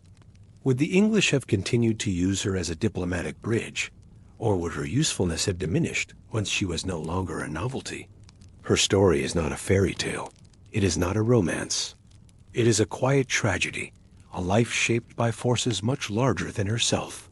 A young woman who walked between two worlds, never quite belonging in either, who was used as a tool of diplomacy, of propaganda, of narrative convenience. And yet, through the fog of historical distortion, something of her remains, an echo of agency, of resilience, of grace under impossible circumstances. The tragedy of Pocahontas lies not just in her early death, but in the ways her story has been repeatedly appropriated and distorted to serve purposes she never chose. The romantic narratives that began with John Smith's self-serving accounts have evolved into children's stories, popular films, and cultural myths that bear little resemblance to the historical reality of her life. These stories consistently minimize the violence and coercion that defined her experiences, transforming a tale of cultural destruction into a narrative of cross-cultural harmony and personal choice.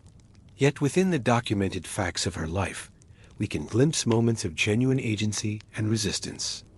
Her survival through captivity, her adaptation to foreign customs, her apparent success in building a relationship with John Rolfe that provided some measure of security and affection.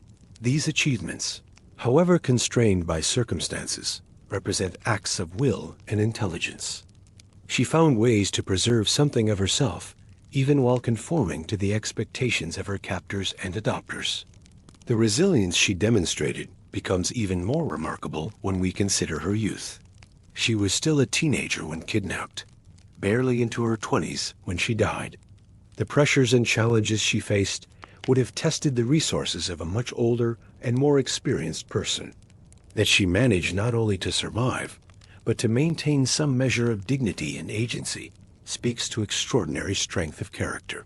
Her son Thomas, who survived her and was raised in England before eventually returning to Virginia as an adult, represents her most tangible legacy. Through him, her genetic heritage continued, and some memory of her story was preserved, though even these accounts were filtered through English perspectives and interests. Thomas Rolfe became a successful planter in Virginia, married into colonial society, and founded a family line that persists to this day. In him, something of Pocahontas survived the cultural erasure that claimed so much else of her identity. As we drift now from Pocahontas' short, complicated life, we turn from memory to material, from story to soil. Beneath the worn ground of Jamestown lie clues, bones, tools, and traces of lives once lived in desperation. They tell us things the written records do not.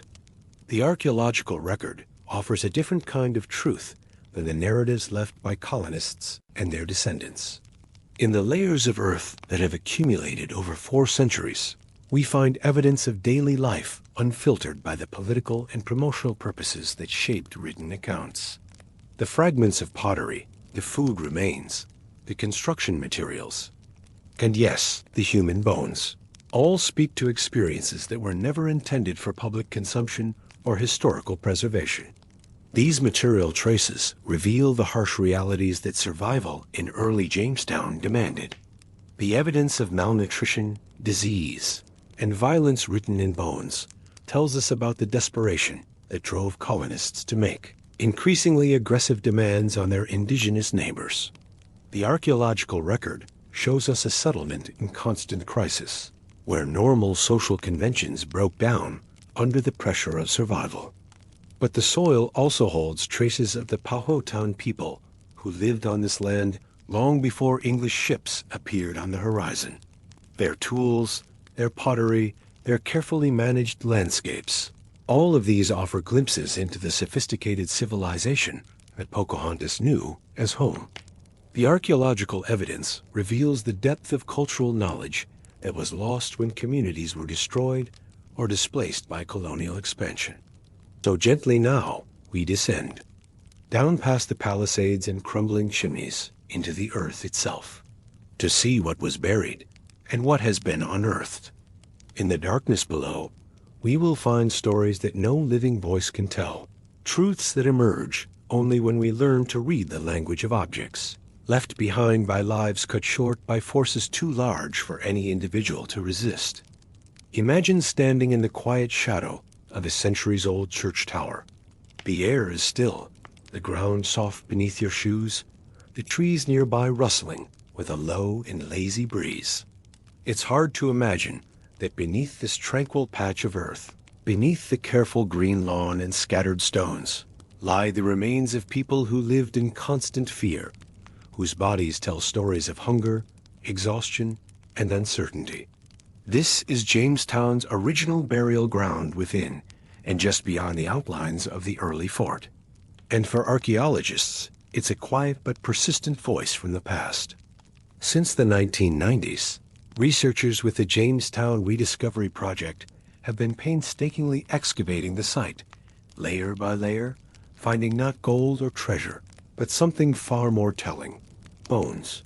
The work is slow, methodical, reverent. Each morning, the archaeologists arrive with their trowels and brushes, their measuring tapes and cameras. They work in careful grids, documenting every fragment, every stain in the soil, every subtle change in color or texture that might indicate human activity centuries ago. The Virginia sun beats down on their backs as they kneel in the dirt, but their focus never wavers.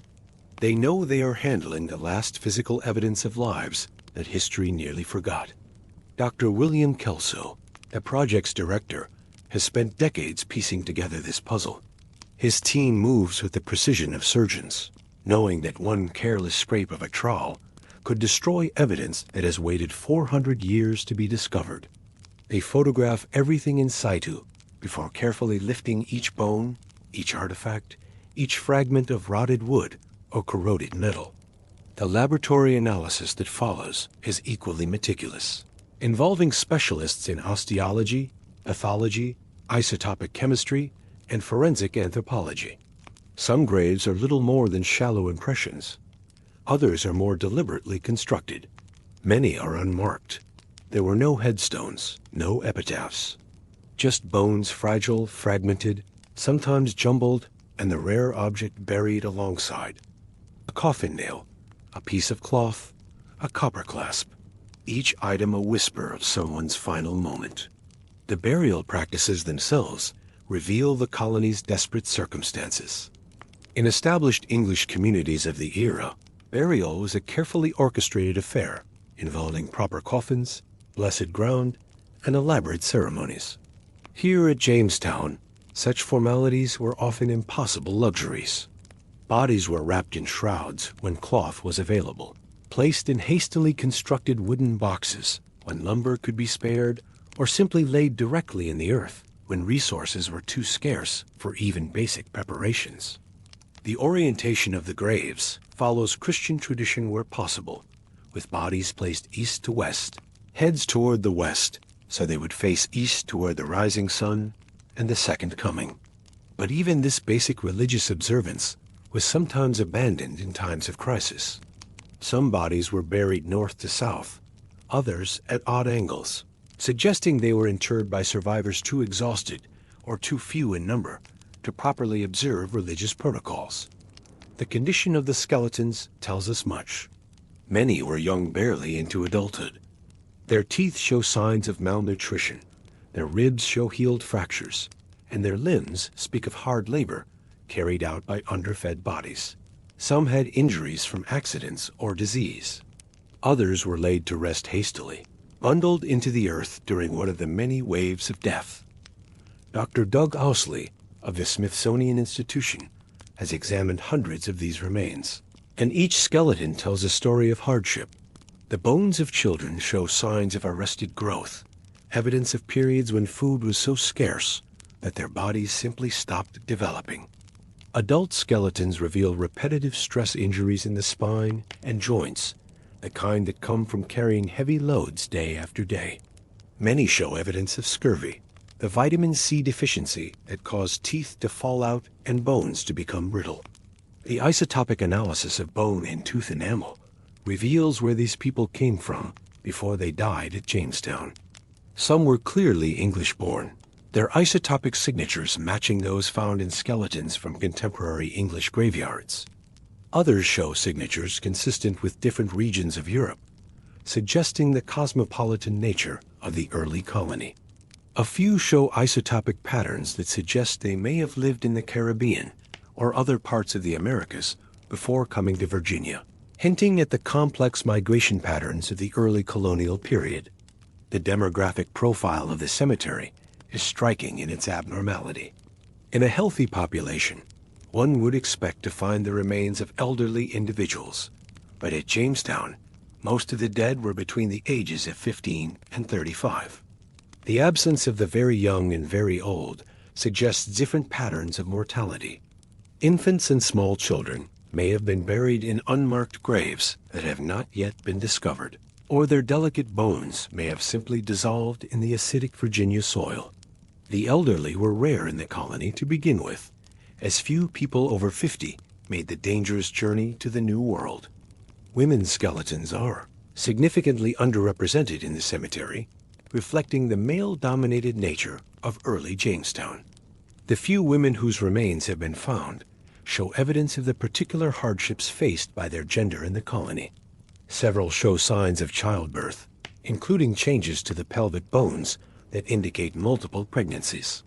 One skeleton, that of a woman in her 20s, shows evidence of a badly healed pelvic fracture, possibly from a difficult birth that she somehow survived. One of the most significant discoveries was made inside the original church. There, archaeologists found the remains of 4 prominent individuals buried with greater care. Through isotopic analysis, coffin construction, and the arrangement of burial goods, these people were identified as elite figures in early Jamestown society: a knight, a minister, and 2 others believed to be high-ranking officials.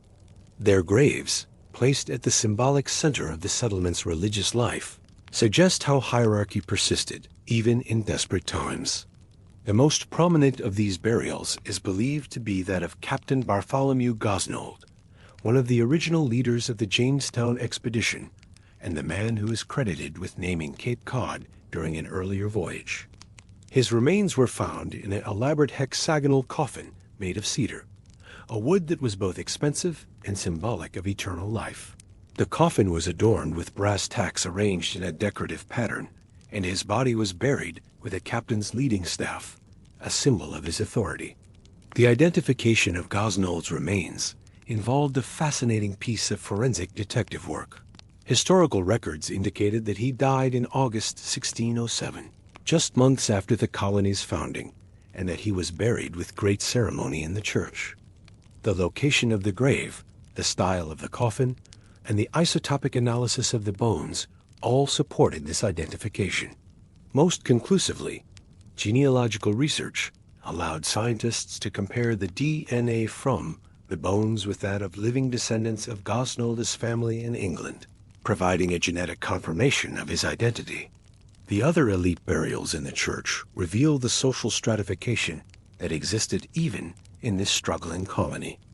One is believed to be that of Reverend Robert Hunt, the colony's first Anglican minister, whose presence was considered essential for the spiritual welfare of the settlers. His burial location at the altar end of the church reflects his religious importance, and the care taken with his interment suggests the respect he commanded even in death. But it's not just who was buried that matters, it's how. Some bodies show evidence of being interred in haste. Others were buried with signs of ceremony, even dignity. And then, occasionally, something more unsettling appears. In 2013, researchers announced a sobering discovery: the partial remains of a teenage girl, about 14 years old, buried not in a formal grave, but in a trash pit. Her bones bore unmistakable signs of butchering. Her name is unknown, but the researchers called her Jane. Jane's discovery represents one of the most haunting and significant finds in the history of American archaeology. Her partial skeleton was found not in the formal cemetery, but in a cellar that had been converted into a trash pit during the winter of 1609 to 1610, the period known as the Starving Time. The context of her burial, if it can even be called that, immediately suggested something unusual and disturbing. The forensic analysis of Jane's remains was conducted with extraordinary care. and sensitivity. Dr. Doug Owsley led a team that included forensic anthropologists, pathologists, and other specialists in the analysis of human remains. What they found painted a picture of desperation that few historical documents could convey with such stark clarity. Jane's remains tell a story that words could not. During the starving time of 1609 to 1610, when hundreds of settlers died from disease and hunger, it appears that even social taboos crumbled. Jane had been dead when her body was dismembered. There was no evidence of violence during life. The marks were post-mortem, and they told a story of hunger so profound that the living resorted to the unthinkable. The cut marks on Jane's bones were made with tools, likely knives and cleavers, that were available in the colony. The pattern of cuts suggested that someone with some knowledge of butchering had processed her remains, removing flesh from bones in a systematic way. The skull showed evidence of having been opened, possibly to extract the brain. These were not random acts of violence, but the calculated actions of people who were starving.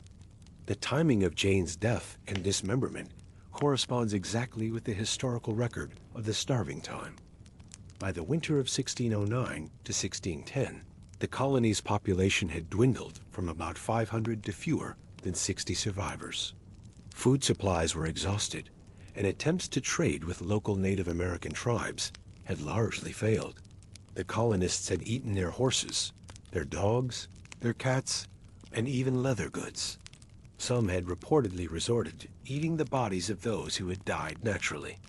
Contemporary accounts of the starving time, written by survivors like John Smith and George Percy, had hinted at cannibalism, but had generally treated it as rumor or accusation rather than established fact. Percy wrote of a man who killed and ate his pregnant wife, and of others who dug up corpses to consume them. These accounts were often dismissed by later historians as exaggerations or propaganda designed to emphasize the colonists' suffering. Jane's remains provided the first physical evidence that these horrific accounts were, at least in some cases, true. The team was careful, deliberate in how they presented this discovery.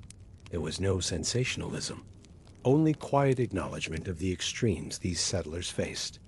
And the care with which Jane's remains were studied reflects a modern reverence for the dignity of the dead, even when history has long forgotten them. The announcement of Jane's discovery was made at a carefully orchestrated press conference that emphasized the scientific rigor of the analysis and the historical significance of the find. The researchers were acutely aware that they were dealing with a sensitive subject that could easily be sensationalized or misinterpreted. They stressed that Jane had been a victim, not just of cannibalism, but of the larger failure of the colony's leadership and provisioning. The ethical implications of studying and publicizing Jane's remains were carefully considered. Some argued that her story should remain private, that displaying her bones or discussing the circumstances of her death was a violation of her dignity. Others contended that her remains provided crucial evidence for understanding one of the most important and tragic episodes in American history.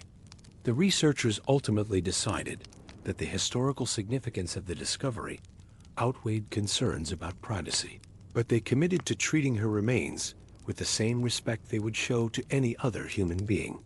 Jane's identity remains a mystery. She was young, probably between 14 and 16 years old, and isotopic analysis of her bones suggests she had been in the Americas for only a few years before her death. This timing corresponds with the arrival of the third supply in 1609, which brought fresh colonists to Jamestown just before the starving time began.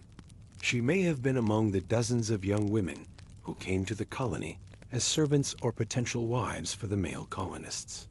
The forensic reconstruction of Jane's face, created by specialist Sharon Long, gives her a haunting presence that personalizes the abstract horrors of the starving time.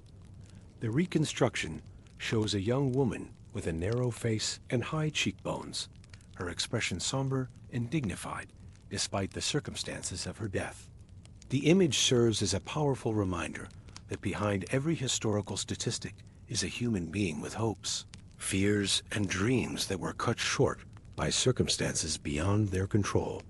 Beyond individual skeletons, other artifacts emerged from the soil. A child's shoe buckle, a pipe stem, shards of ceramic, rusted tools, and bullet molds. These remnants add depth to the human story. They show moments of routine amid the chaos. Someone still smoked, someone repaired boots, someone tried to cook a final meager meal. The material culture recovered from the burial ground provides a window into the daily lives of the colonists that complements the biological evidence from their bones. Personal items found with burials are rare, but each one tells a story. A brass thimble found with one burial suggests someone who sewed, possibly a woman trying to maintain or repair clothing in a place where new garments were impossible to obtain. A small lead cloth seal, used to mark textiles in English markets, speaks to the imported nature of most goods and the colonists' continued connection to their homeland. Smoking pipes are among the most common artifacts found at Jamestown, and their presence in the burial ground reflects the importance of tobacco, not just as an eventual cash crop, but as a source of comfort and routine in difficult times. The pipes found with burials are often of high quality, suggesting they were valued possessions that their owners wanted to take to the grave. The tobacco that filled these pipes in the early years was likely imported from the Spanish colonies in the Caribbean, as John Rolfe's successful cultivation of tobacco at Jamestown did not begin until around 1612. The ceramic sherds found in and around the burial ground represent both the colonists' attempts to maintain English customs and their adaptation to new circumstances. Fine earthenware and stoneware vessels, probably brought from England, are mixed with cruder locally made pottery that suggests the colonists were learning to make their own ceramics when imported goods became unavailable. The presence of both types of pottery in burial contexts suggests that even basic household items had taken on symbolic importance in a place where everything was scarce. Clothing artifacts are rare but significant. Besides the thimble and cloth seals, archaeologists have found brass pins, buttons, and buckles that once held together the garments of the dead. These small items reveal that even in extremis, the colonists attempted to maintain their appearance and dignity.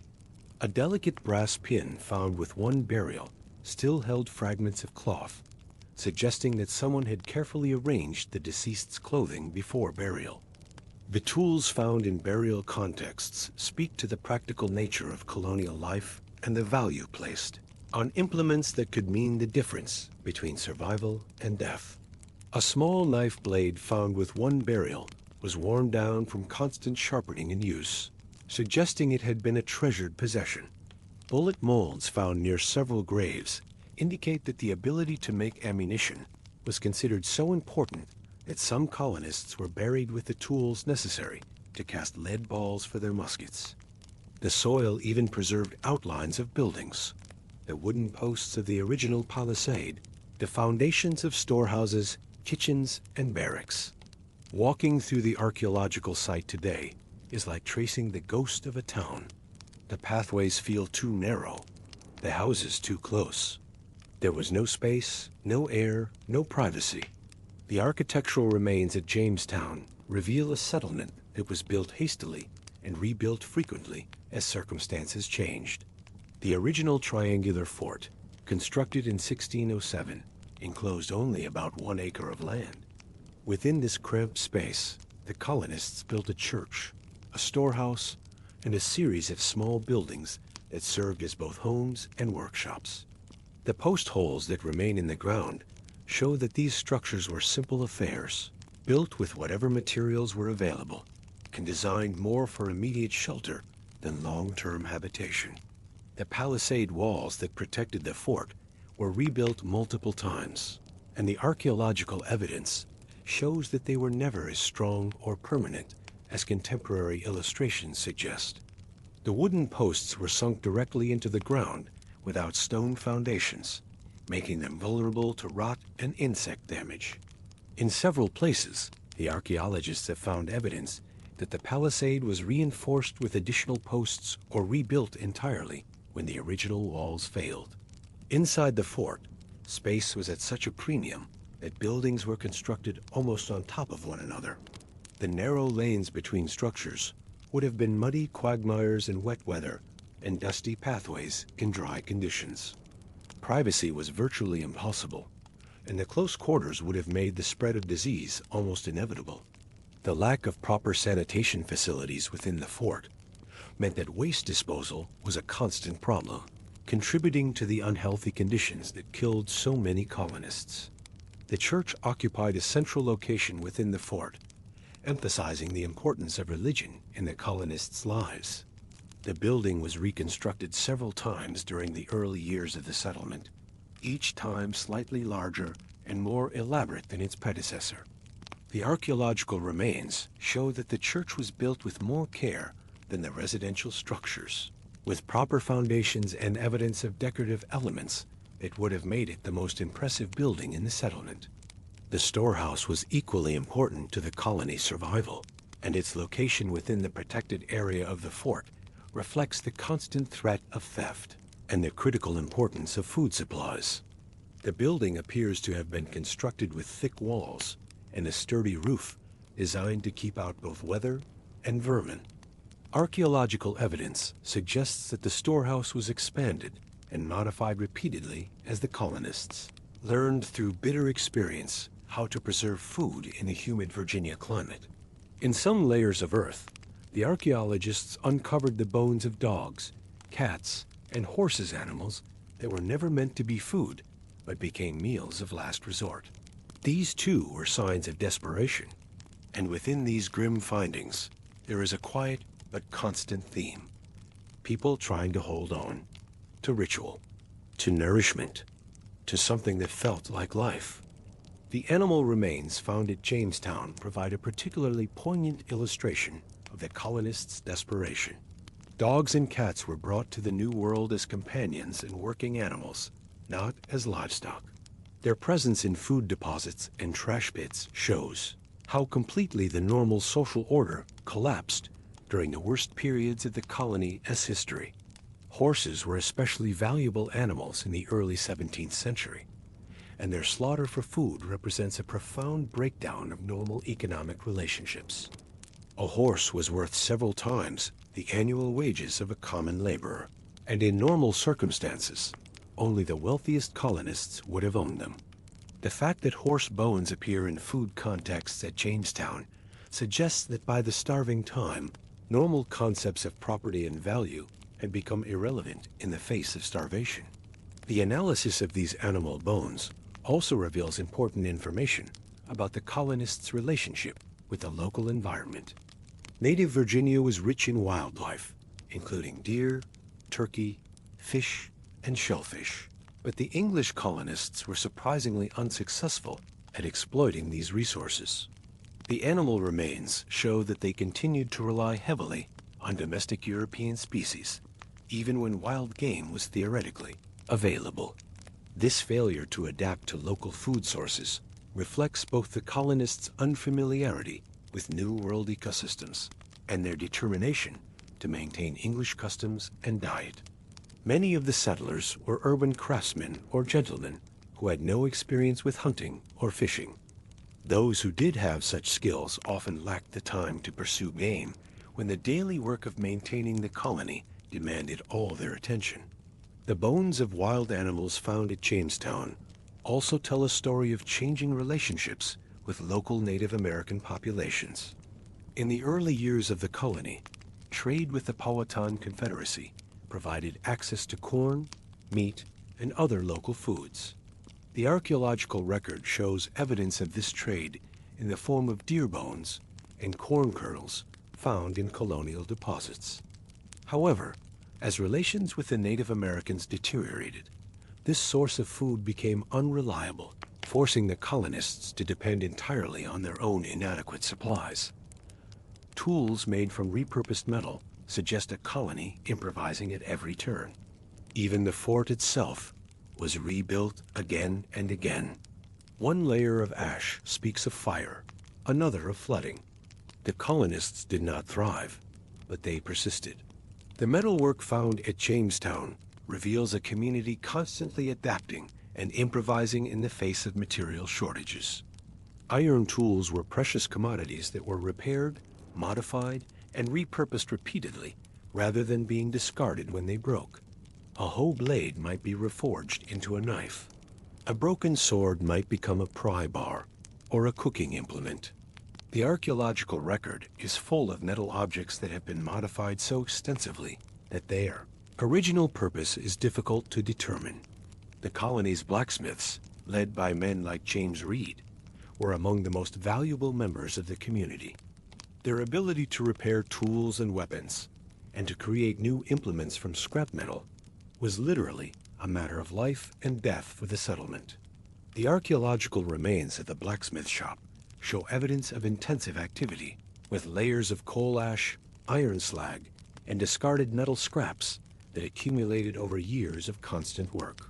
The environmental challenges faced by the colonists are written in the archaeological record as clearly as the human struggles. Layers of charcoal and ash mark several major fires that swept through the settlement, destroying buildings and precious supplies. These fires were particularly devastating in a community where every structure and tool had to be built from scratch using limited materials and expertise.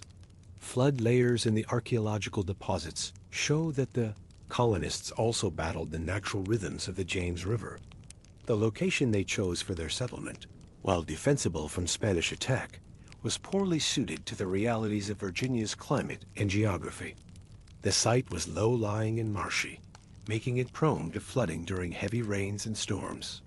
The brackish water was often undrinkable, and the stagnant pools that formed during dry periods became breeding grounds for mosquitoes and the diseases they carried. Despite these repeated disasters, the archaeological record shows that the colonists consistently rebuilt rather than abandoning the site. This persistence in the face of overwhelming difficulties speaks to both their determination and their lack of alternatives. Many of the colonists were bound by contracts that required them to remain in Virginia for a specified number of years, while others had invested everything they owned in the colonial venture and had nowhere else to go. The successive rebuilding efforts also show a gradual learning process, as the colonists slowly adapted their building techniques to local conditions. Later structures show evidence of better drainage, more substantial foundations, and construction methods that were better suited to Virginia's climate than the techniques they had brought from England. Perhaps most powerful is the sense of presence the site evokes. It is not a battlefield. It is not a ruin of grandeur. It is a place of survival, of toil, of loss, of human fragility laid bare in the most elemental way. Walking through the reconstructed fort at Jamestown today, visitors often comment on how small and cramped the settlement feels. The narrow confines of the triangular palisade, the small size of the buildings, and the muddy pathways between structures create an almost claustrophobic atmosphere that helps modern visitors understand the psychological pressures faced by the original colonists. The site has a quality that distinguishes it from other historical locations. Unlike battlefields, which commemorate moments of dramatic action, or monuments, which celebrate achievements and ideals, Jamestown is fundamentally about endurance. It commemorates not a victory or a defeat, but the simple human capacity to persist in the face of overwhelming adversity. The power of the site lies partly in what it does not contain. There are no grand buildings, no impressive monuments, no evidence of wealth or luxury. The archaeological remains speak instead of poverty, desperation, and struggle. Yet within that struggle, there are also signs of humanity. The careful burial of the dead, the attempts to maintain religious observances, the small personal items that people cherished even in the worst of times. The landscape itself contributes to this sense of presence. The James River still flows past the site, its waters reflecting the same skies that the original colonists saw. The marshes and forests that surround the archaeological site are similar to those that confronted the settlers 4 centuries ago. Standing in this place, it is possible to imagine the fears and hopes of people who left everything they knew to build new lives in an unknown world. The seasonal rhythms that govern the site today would have been familiar to the original colonists, though they experienced them very differently. The sultry Virginia summers that now bring tourists to the site once brought disease and discomfort to people dressed in heavy English clothing and living in poorly ventilated buildings. The mild winters that now seem pleasant to modern visitors were life-threatening challenges to colonists without adequate food, fuel, or shelter. When we imagine early American history, we are often encouraged to see it as bold and brave flags waving, cities rising, ideologies taking shape. But beneath those stories lies a different truth of people buried in shallow earth, nameless and half-forgotten, whose lives remind us that colonization was not a march of destiny, but a stumbling, difficult, often tragic effort to make sense of a new world. The traditional narrative of American colonial history has emphasized themes of progress, prosperity, and the triumph of European civilization over wilderness. Jamestown's archaeological record challenges this narrative at every turn. Instead of progress, it shows repeated failure and the constant threat of total collapse. Instead of prosperity, it reveals poverty and desperation that drove people to acts they would never have contemplated in their homeland. Instead of triumph over nature, it shows a community that struggled merely to survive in an environment they never fully understood or controlled. This alternative narrative does not diminish the significance of Jamestown in American history. If anything, it makes the colony's ultimate survival more remarkable. The fact that English colonization of North America succeeded at all, given the disasters that befell the early settlements, speaks to extraordinary determination and resilience. But it also reminds us that success came at a tremendous human cost that is often forgotten in celebratory accounts of colonial achievement. The bones in Jamestown's cemetery represent more than just the individuals who died there. They stand for the thousands of other colonists who came to the New World and never returned home, whose graves lie unmarked in dozens of failed settlements from Maine to Georgia. The early colonial period was not just a story of successful communities like Plymouth and Boston, but also of Roanoke, Parfum, and countless other ventures that left little trace beyond scattered artifacts and human remains. The international context of Jamestown's struggle is also important to remember.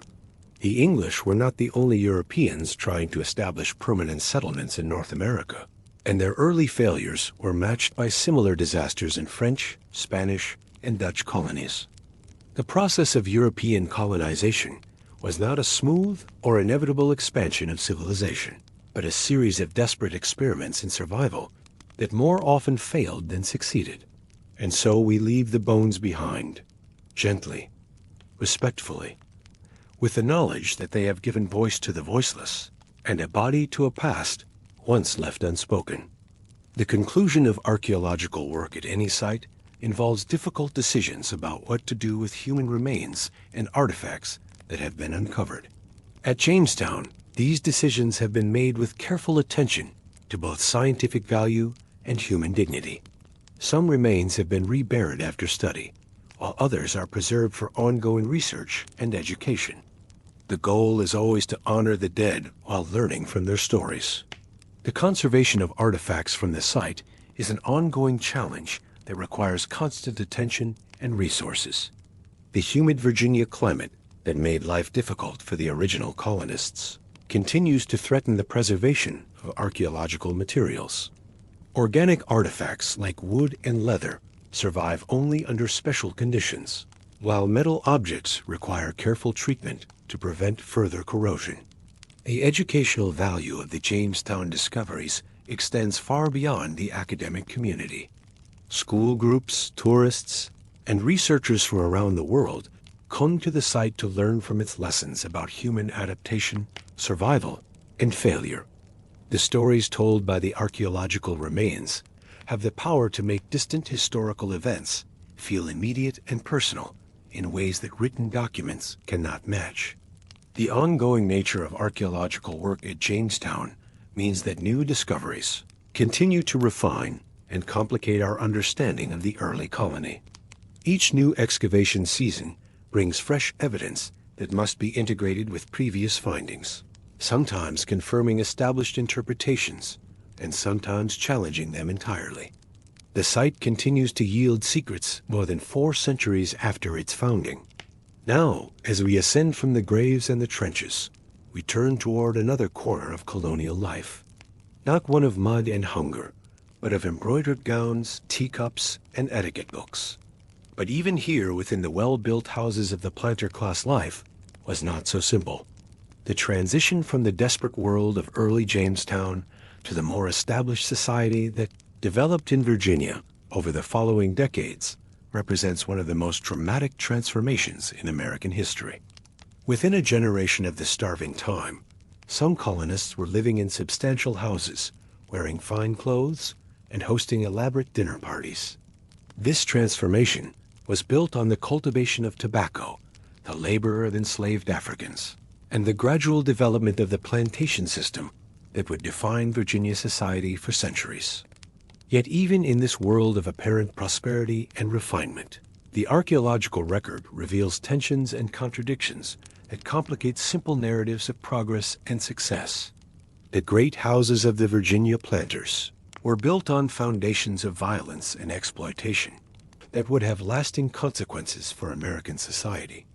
The elegant lifestyle of the planter class depended on systems of forced labor that denied basic humanity to thousands of enslaved people.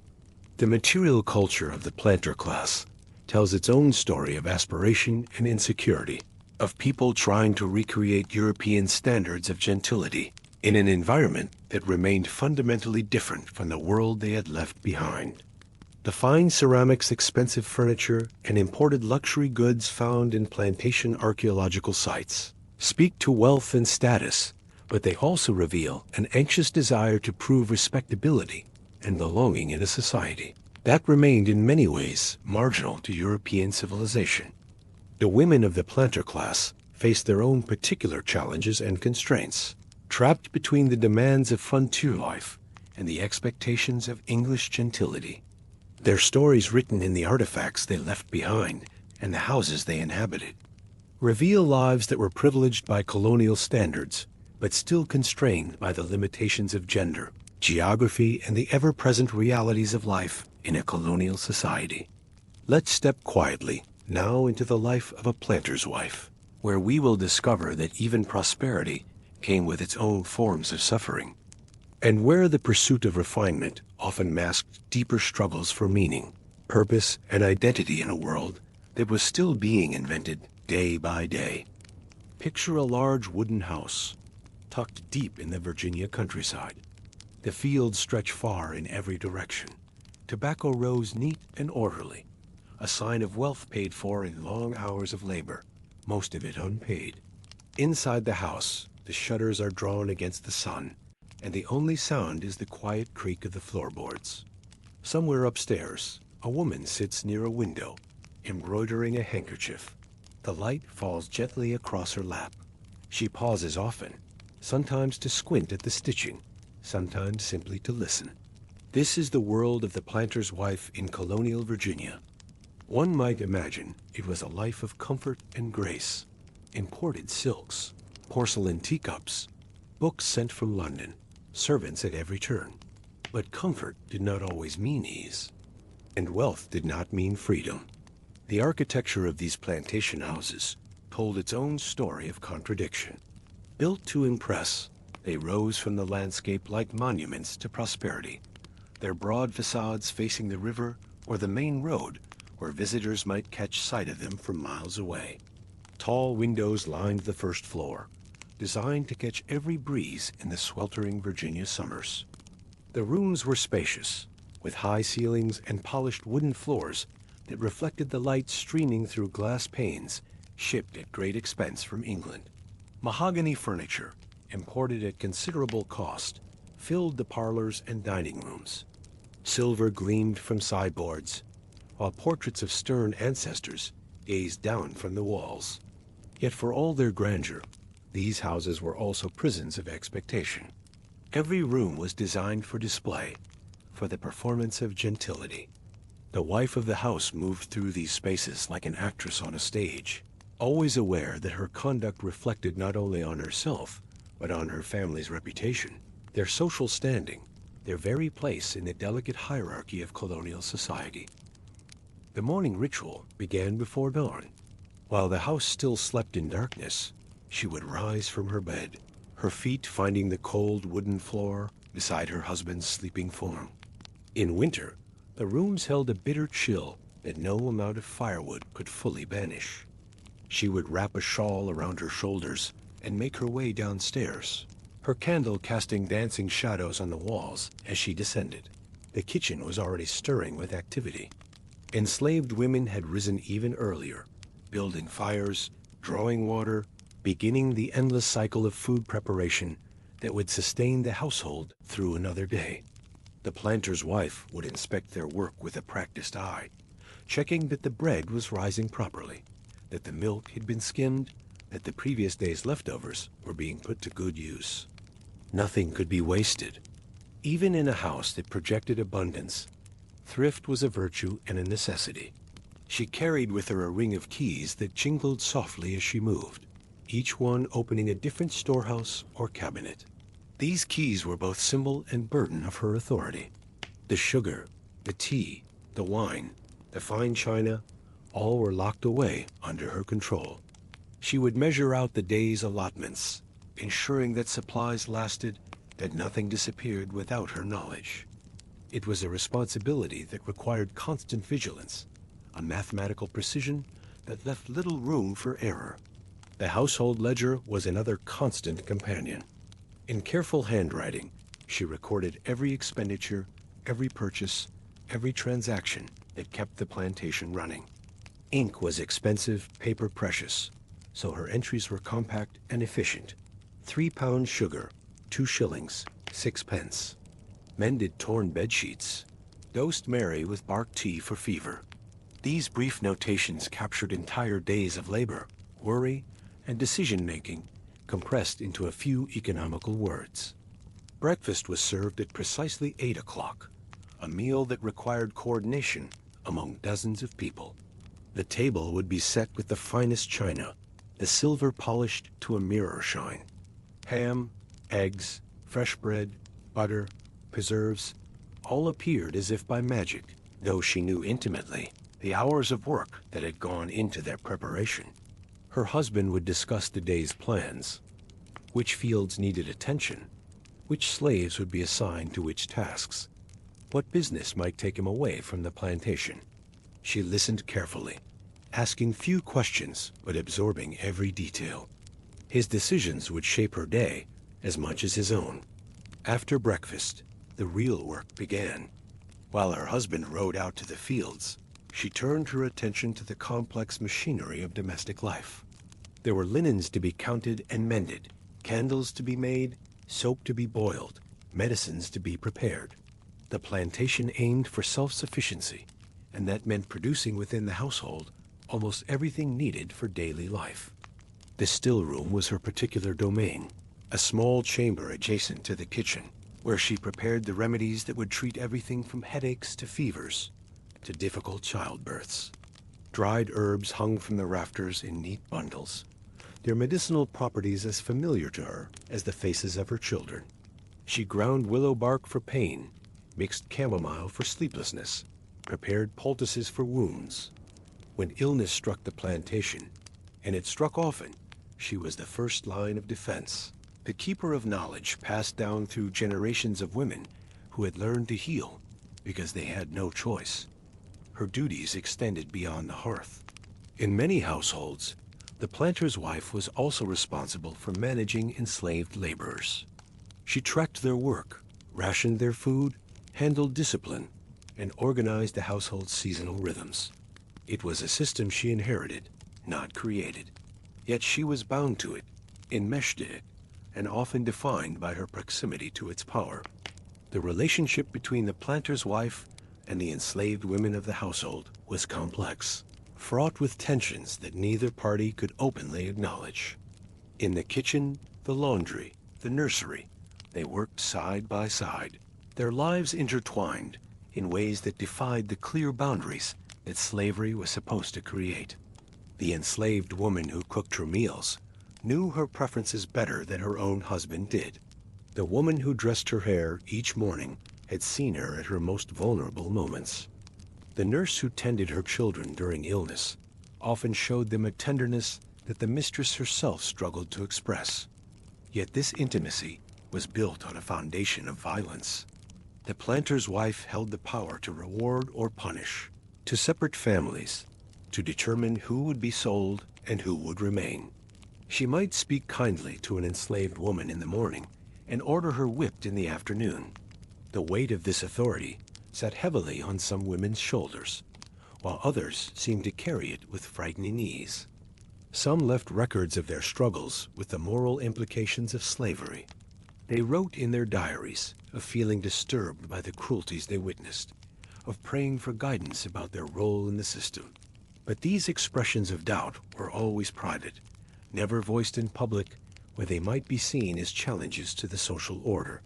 And even the most troubled conscience rarely translated into meaningful action. The system was too vast, too deeply embedded in every aspect of their lives, for individual resistance to take hold. Social isolation was another thread in her life. Plantations were vast and spread far apart. A neighbor might live several hours away by horseback. Letters filled the silence, but news traveled slowly. Many women went weeks without visitors. Some kept diaries to pass the time, recording their thoughts in calm, polite prose. The weather, the butter yield, a child's fever. Rarely, if ever, did they write of their own loneliness. The isolation was particularly acute because it was so complete. In a city, one might step out onto a street and encounter strangers, overhear conversations, witness the small dramas of urban life. But the plantation was an island, surrounded by miles of tobacco fields and dense forest. The only faces she saw day after day were those of her immediate family and the enslaved population. The only voices she heard were those already familiar to her. The only news that reached her came through letters that might be weeks old by the time they arrived. Correspondence became a lifeline, a way of maintaining connections with the wider world. She would spend hours crafting letters to her sisters, her cousins, her friends from childhood, who had married into other planter families scattered across Virginia and beyond. These letters followed strict conventions. Inquiries about health, reports on the weather, news of births and deaths, requests for seeds or recipes or patterns. Personal feelings were carefully coded in acceptable language. I find myself quite busy with household duties might mean crushing loneliness.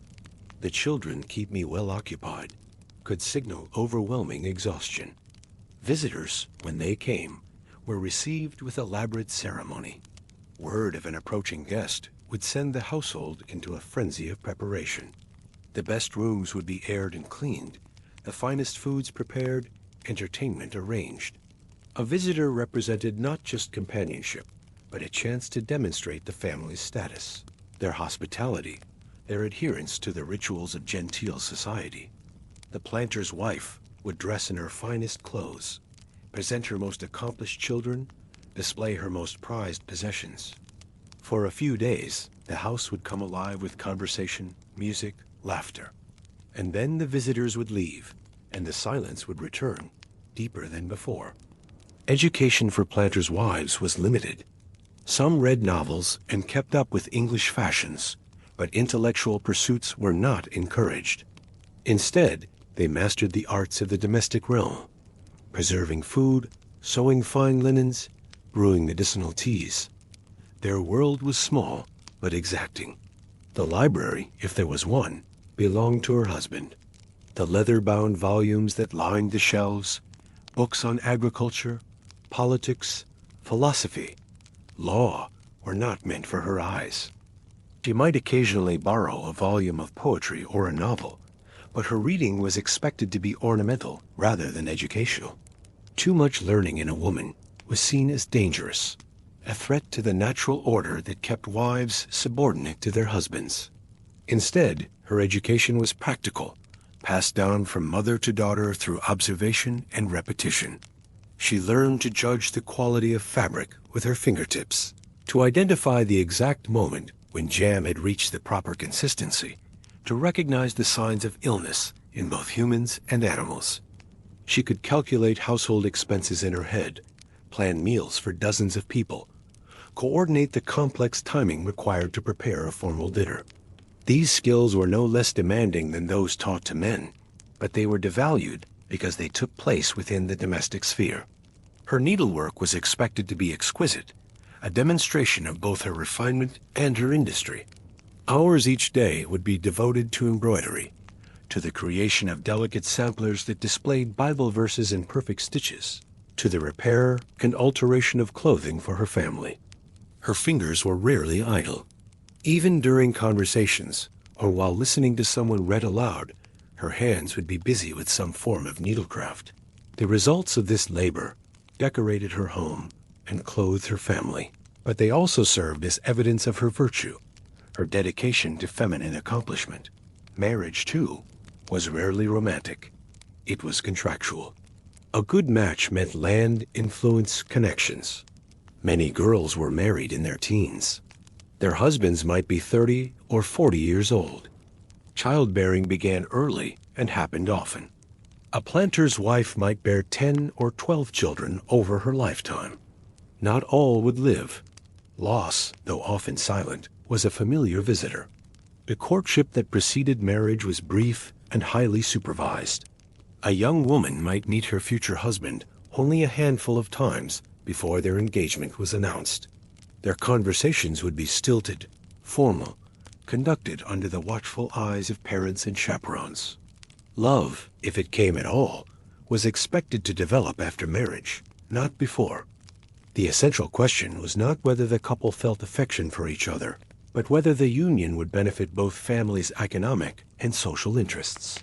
The wedding itself was often the last moment of celebration a woman would experience for years to come. Dressed in silk that might have traveled thousands of miles to reach her, surrounded by friends and family, she would stand at the center of attention as vows were exchanged that would determine the course of her entire life. The ceremony marked not just the beginning of a marriage, but the end of whatever limited independence she had known as a daughter. Once married, her legal identity disappeared, absorbed into that of her husband under the doctrine of coverture. She could not own property, sign contracts, or make wills without his permission. Her children belonged to him legally. Her earnings, if she had any, became his property. Even her personal possessions, the jewelry and clothing she brought to the marriage, could be disposed of at his discretion. She had traded whatever autonomy she possessed for the security of marriage, though that security was often more theoretical than real. Pregnancy followed quickly upon marriage, and then again and again with relentless frequency. There was no reliable method of birth control, and social expectations demanded large families. Each pregnancy brought with it the very real possibility of death. Maternal mortality rates were staggeringly high, particularly in the isolated conditions of plantation life, where medical assistance might be hours or days away. She faced each childbirth knowing that it might be her last. The children who survived infancy were treasured, but also sources of constant anxiety. Diseases that claimed young lives, smallpox, diphtheria, scarlet fever, simple fevers that defied identification, could sweep through a household with devastating speed. She might put a healthy child to bed one night and find him burning with fever by morning. Medical knowledge was limited, treatments often ineffective or harmful. Prayer was sometimes the only recourse, and it frequently went unanswered. Evenings passed slowly. A candlelit supper, perhaps a hymn played on a small instrument, or a page read aloud by a daughter. The house grew quiet after dark. She might sit by the fire, darning a stocking, listening to the night, sounds beyond the windows, the wind in the trees, the distant lowing of cattle, the occasional whippoorwill calling from the woods. The transition from day to evening was marked by the lighting of candles throughout the house. Candles were expensive, made laboriously by hand from tallow or beeswax, so they were used sparingly. The warm, flickering light created pools of illumination in the vast darkness of the plantation night. Beyond the windows, the world disappeared into blackness, broken only by the distant glow of fires in the slave quarters, or the occasional lantern of someone moving between buildings. After supper, the family would gather in the parlor for what passed for entertainment. Someone might play the harpsichord or the flute, though musical instruments were costly and required careful maintenance in the humid Virginia climate. More often, there would be reading aloud, Bible passages perhaps, or chapters from one of the few novels that had made their way to the plantation. The children would work on their lessons while the adults pursued their evening occupations. Accounts to be balanced, letters to be written, clothes to be mended. Conversation was carefully regulated, touching on safe topics that would not disturb the harmony of the household. The weather, the progress of crops, news from neighbors, plans for the following day, these subjects could be discussed without controversy. Politics, religion, and particularly the subject of slavery were approached with circumspection, if at all. The planter's wife had learned to navigate these conversational boundaries instinctively, steering discussions away from topics that might reveal uncomfortable truths or challenge established assumptions. As the evening wore on, the household would gradually prepare for bed. The fires would be banked, the candles extinguished one by one, the doors checked and secured. She would make her final rounds, ensuring that the children were properly covered, that the servants had completed their duties, that all was in order for the night. Only then would she retire to her own chamber, where she might spend a few precious minutes alone with her thoughts before sleep claimed her. There were moments of small pleasure, a letter from a friend, a new bolt of fabric, the arrival of fresh oranges from a passing ship, but these joys were fleeting, woven into a life of heavy responsibility and social expectation. She was to be calm, modest, obedient, and serene, even if her thoughts did not always align with her posture. The arrival of goods from England or other distant places provided rare excitement in the monotonous routine of plantation life. A ship's arrival at the wharf might bring not just necessary supplies, but luxuries that connected the plantation to the fashionable world beyond Virginia's borders.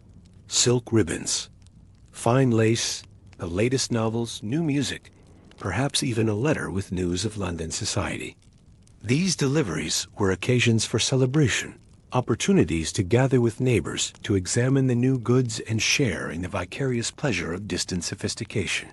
Seasonal rhythms provided structure to the year and occasional relief from routine. Spring brought the hope of new growth and the exhausting work of planting. Summer meant long, sweltering days when the heat made any activity nearly unbearable, but also the promise of harvest. Fall was a time of frantic activity as crops were gathered and preserved for the winter months. Winter offered respite from field work, but brought its own challenges: bitter cold, isolation made worse by impassable roads, the constant threat of illness in close quarters.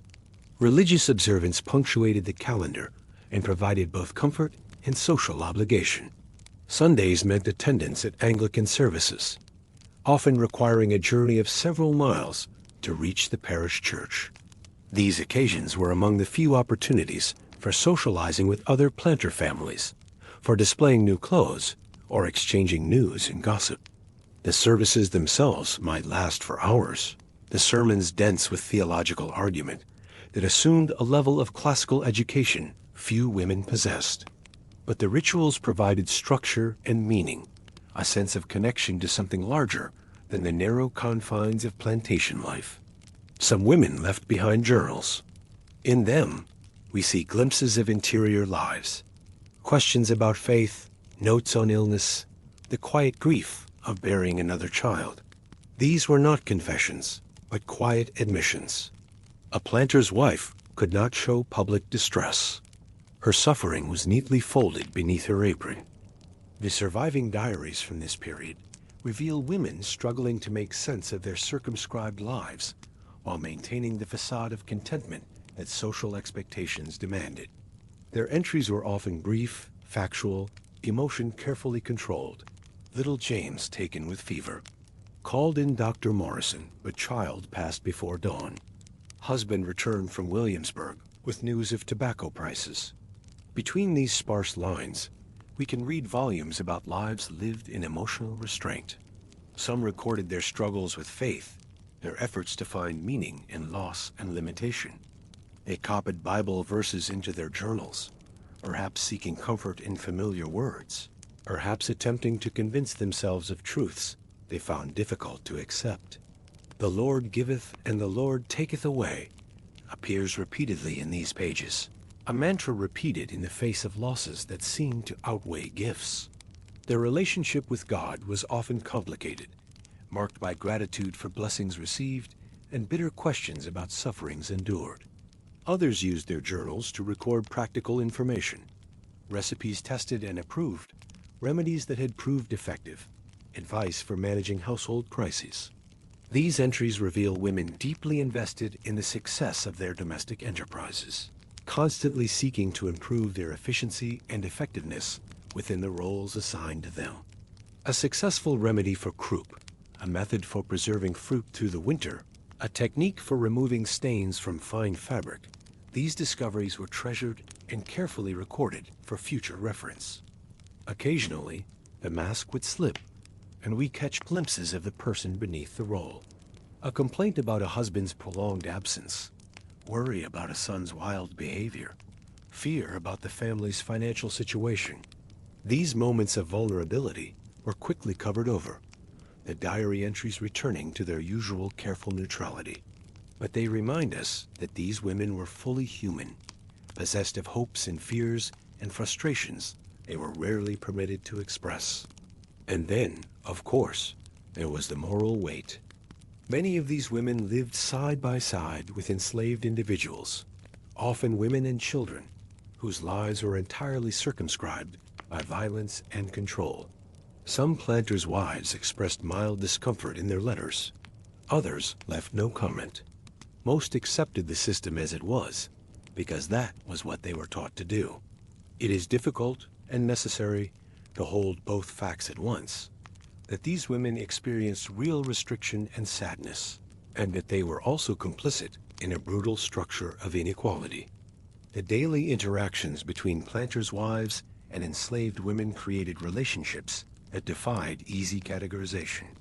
They were simultaneously intimate and distant, personal and institutional, marked by both genuine human connection and the fundamental violence of ownership. The enslaved woman who served as her personal maid might know her most private thoughts, might comfort her in illness, might share in her grief over a child's death. Yet this same woman could be sold at any moment, separated from her own family to serve the financial needs of the plantation.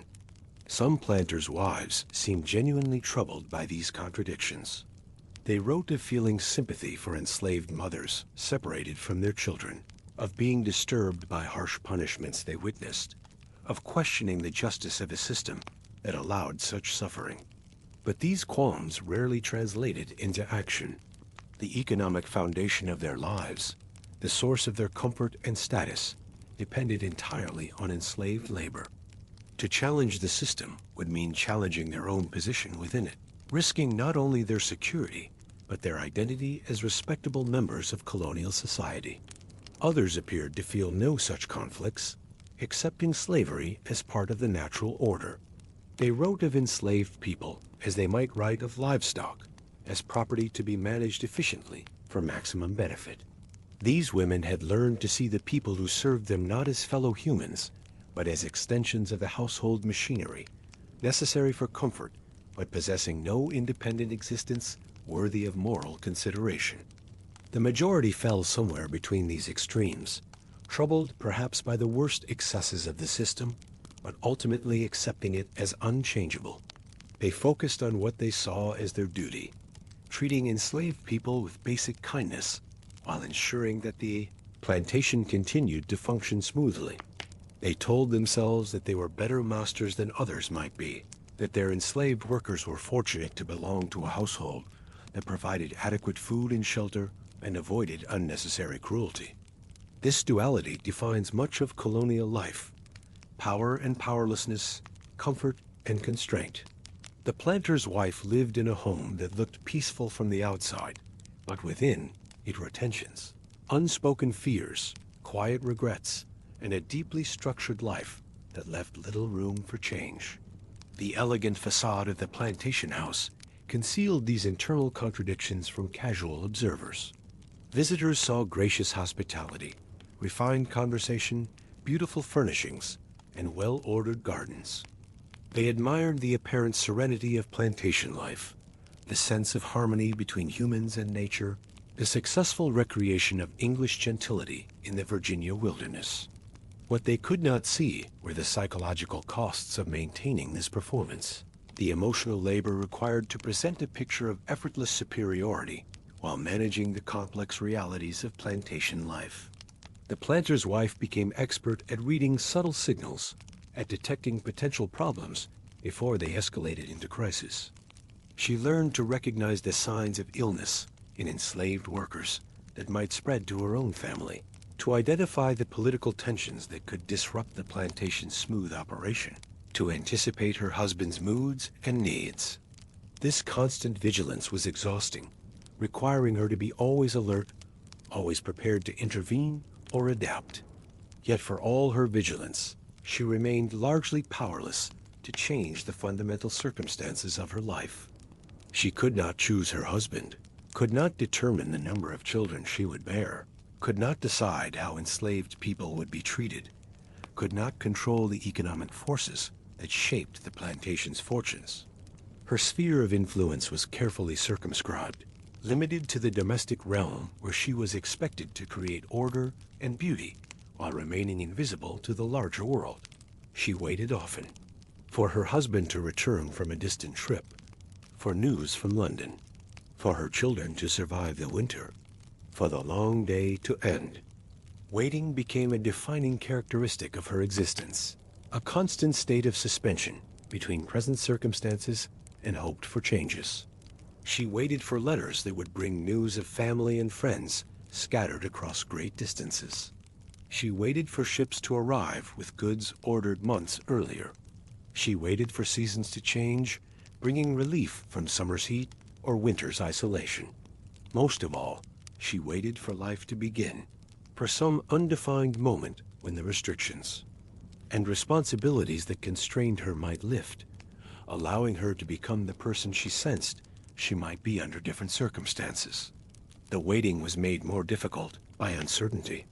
Letters might never arrive, lost to storms or pirates or simple mishap. Ships might sink, taking their precious cargo to the bottom of the sea. Children might sicken and die despite all her care and prayer. Her husband might never return from a business trip, leaving her to manage alone in a world that offered few options for widowed women. The future was unpredictable, beyond her control, yet she was expected to plan for it, to prepare for contingencies she could barely imagine. And eventually, the silence of her life became the silence of history. Her name, too, might be forgotten, but her life was lived deeply and fully inside that quiet house in the fields. The irony of this silence is particularly acute. These women left behind material traces of their existence, the houses they managed, the needlework they created, the gardens they planted, but their inner lives remain largely mysterious. Unlike their husbands, who left business records, political correspondence, and legal documents, the planter's wife generated few papers that would interest future historians. Her work was essential, but invisible, her contributions unrecorded, her thoughts unpreserved. Yet in the fragments that do survive, a brief diary entry, a letter to a sister, a recipe carefully copied and passed down, we can glimpse the reality of lives lived within severe constraints, but with genuine depth and feeling. These women loved their children, worried about their families, found pleasure in small accomplishments, and struggled with the moral complexities of their situation. They were not simply victims of their circumstances, nor were they merely willing participants in an unjust system. They were human beings trying to make meaningful lives within the boundaries history had drawn around them. The legacy of these women is complex and troubling. Their labor made possible the accumulation of wealth that would shape American development for generations. Their management of enslaved populations contributed to the entrenchment of racial oppression that would persist long after slavery's formal abolition. Their acceptance of limited roles helped establish patterns of gender inequality that would require centuries to challenge effectively. At the same time, their survival under difficult circumstances, their development of practical skills and emotional resilience, their creation of networks of support among women facing similar challenges laid groundwork for future generations. Their daughters and granddaughters would inherit both the constraints and the resources these women had developed, using them to navigate their own changing world. But this is only part of the story unfolding in colonial Virginia. While the planter's wife sat at her window, embroidering in the filtered light, other women were living very different lives just beyond her sight. In the fields, in the slave quarters, in the small homes of tenant farmers and craftsmen, women were creating their own strategies for survival, their own forms of resistance, their own ways of finding meaning and connection. Their stories, too, demand our attention, for they reveal the full complexity of colonial society and the multiple ways that power and oppression shaped women's experiences in early America. And now, we step gently back from the shores of the James River. We leave behind the broken palisades, the tobacco rows, the weathered graves, and the long wooden homes where silence ruled. Jamestown remains, not as a bustling city, but as a memory, a muddy, brittle scar in the landscape, still offering up its secrets, one artifact at a time. The wind carries different stories now than it did 4 centuries ago. Where once it brought the acrid smoke of cooking fires and the desperate prayers of colonists clinging to life, now it whispers through marsh grass and museum placards. The James River still flows, still carries sediment and secrets downstream, still reflects the same sky that John Smith gazed upon with equal parts wonder and dread. But the water has claimed so much. The original fort lies mostly beneath the surface now, its wooden walls long since dissolved into the muddy bottom. Its corners marked only by the patient work of archaeologists who dive into murky water with screens and measuring tools, hoping to catch fragments of a world that barely survived its first decade. We began with starvation, illness, and the painful beginnings of English colonization. Those early years, the ones they called the starving time, seem almost too brutal to contemplate from our comfortable distance. Imagine waking each morning not to the sound of an alarm clock or the gentle buzz of a phone, but to the hollow ache of genuine hunger. Not the kind of hunger that makes you reach for a snack between meals, but the deep, knowing emptiness that makes you consider things you never thought you would consider. Colonists wrote about it in letters that somehow survived, letters that speak of eating shoe leather and bark, of watching friends waste away, of the terrible mathematics of survival that reduced human relationships to calculations of who might live another day. But even in those letters, between the lines of desperation, you can sense something else. A stubborn refusal to surrender, a kind of grim determination that speaks to something fundamental in human nature. These were not heroes in any traditional sense. They were often petty, sometimes cruel, frequently selfish. They made decisions that we would find morally reprehensible. They participated in systems of oppression that would echo through centuries. Yet they also possessed an almost incomprehensible tenacity. They buried their dead and planted seeds anyway. They rebuilt walls that kept falling down. They wrote letters home describing a future they weren't sure they would live to see. The archaeology tells us so much about their daily reality. Every fragment of pottery, every bent nail, every button that somehow survived 400 years in the Virginia soil speaks to the texture of their existence. The plates were often chipped because they were precious, used again and again until they could barely hold food. The nails were bent because iron was scarce, and every piece had to serve multiple purposes.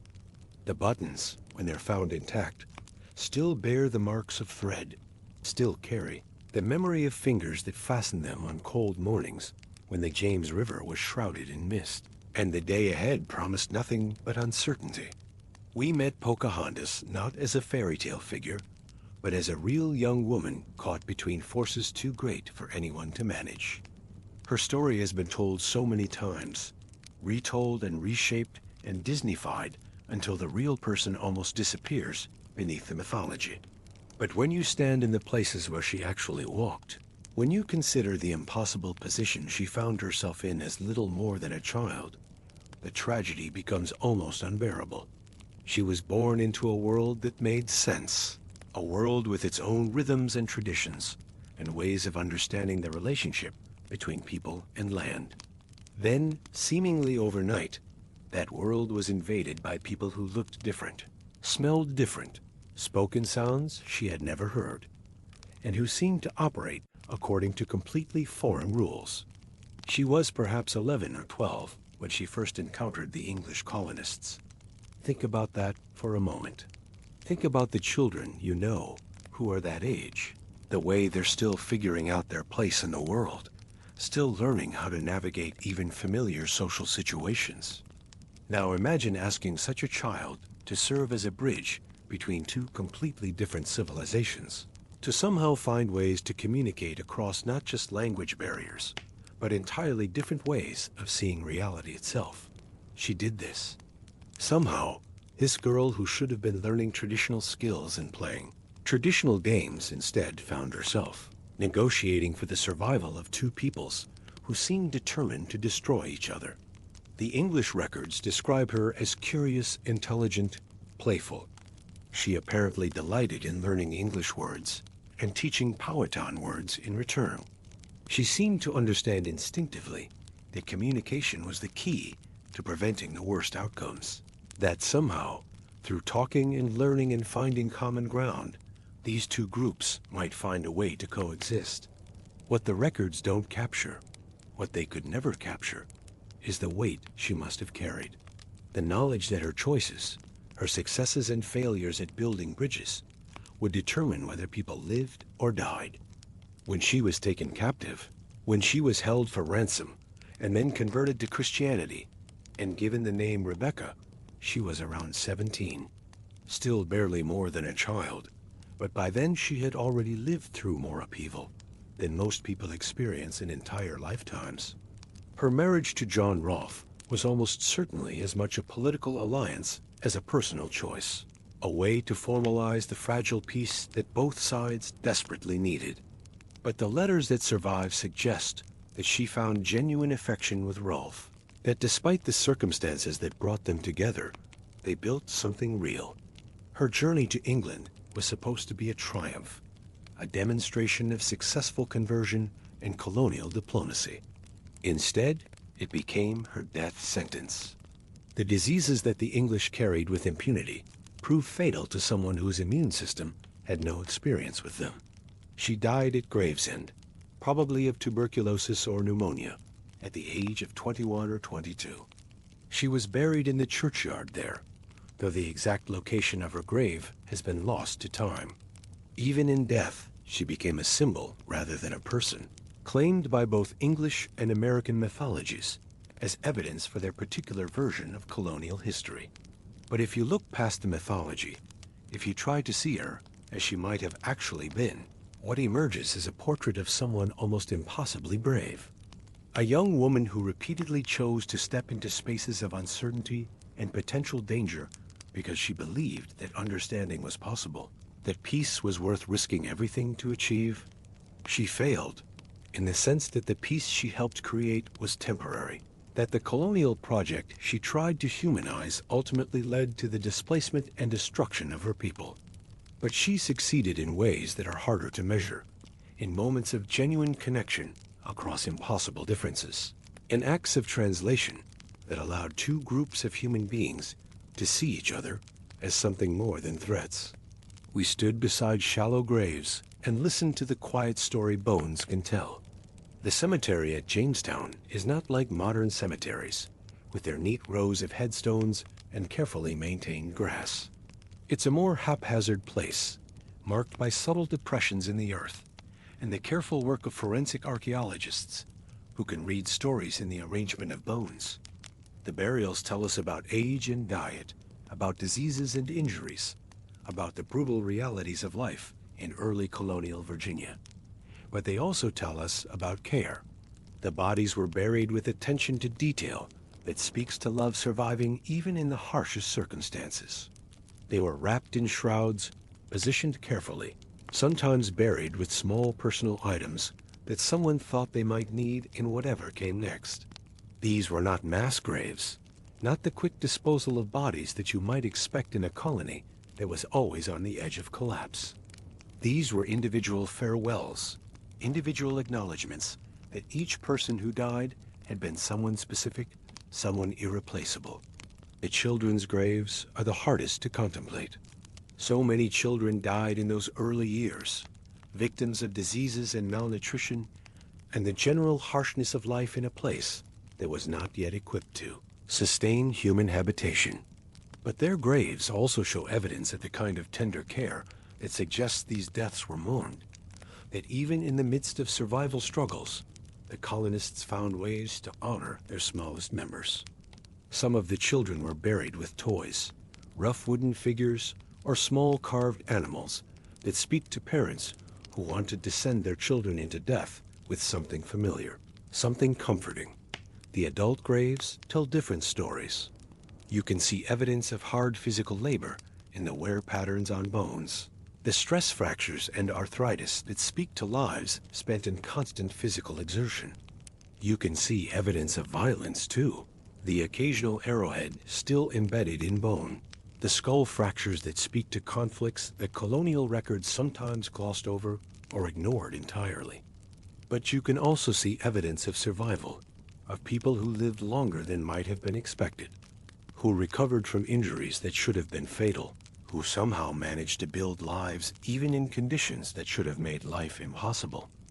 The forensic work is slow, painstaking. Each grave is excavated with the kind of care usually reserved for much more ancient sites. Every bone is measured, photographed, analyzed. DNA samples are taken when possible, compared against databases that might reveal family connections or geographic origins. Isotope analysis of teeth can sometimes reveal where someone spent their childhood, what kinds of foods they ate, whether they grew up in England or were born in Virginia. It's detective work conducted across centuries, an attempt to restore names and stories to people who were often forgotten by the historical record. And what emerges from this careful scientific work is a portrait of a community that was more diverse, more complex than the traditional narratives suggest. There were women among the earliest colonists, though they were greatly outnumbered by men. There were children, both those who came with families and those born in Virginia. There were people from different parts of England, from different social classes, with different skills and different reasons for making the dangerous journey across the Atlantic. There were, almost certainly, people whose origins were even more distant, sailors and servants and craftsmen, who had come to England from other parts of Europe before eventually finding their way to Virginia. The bones also tell us about adaptation.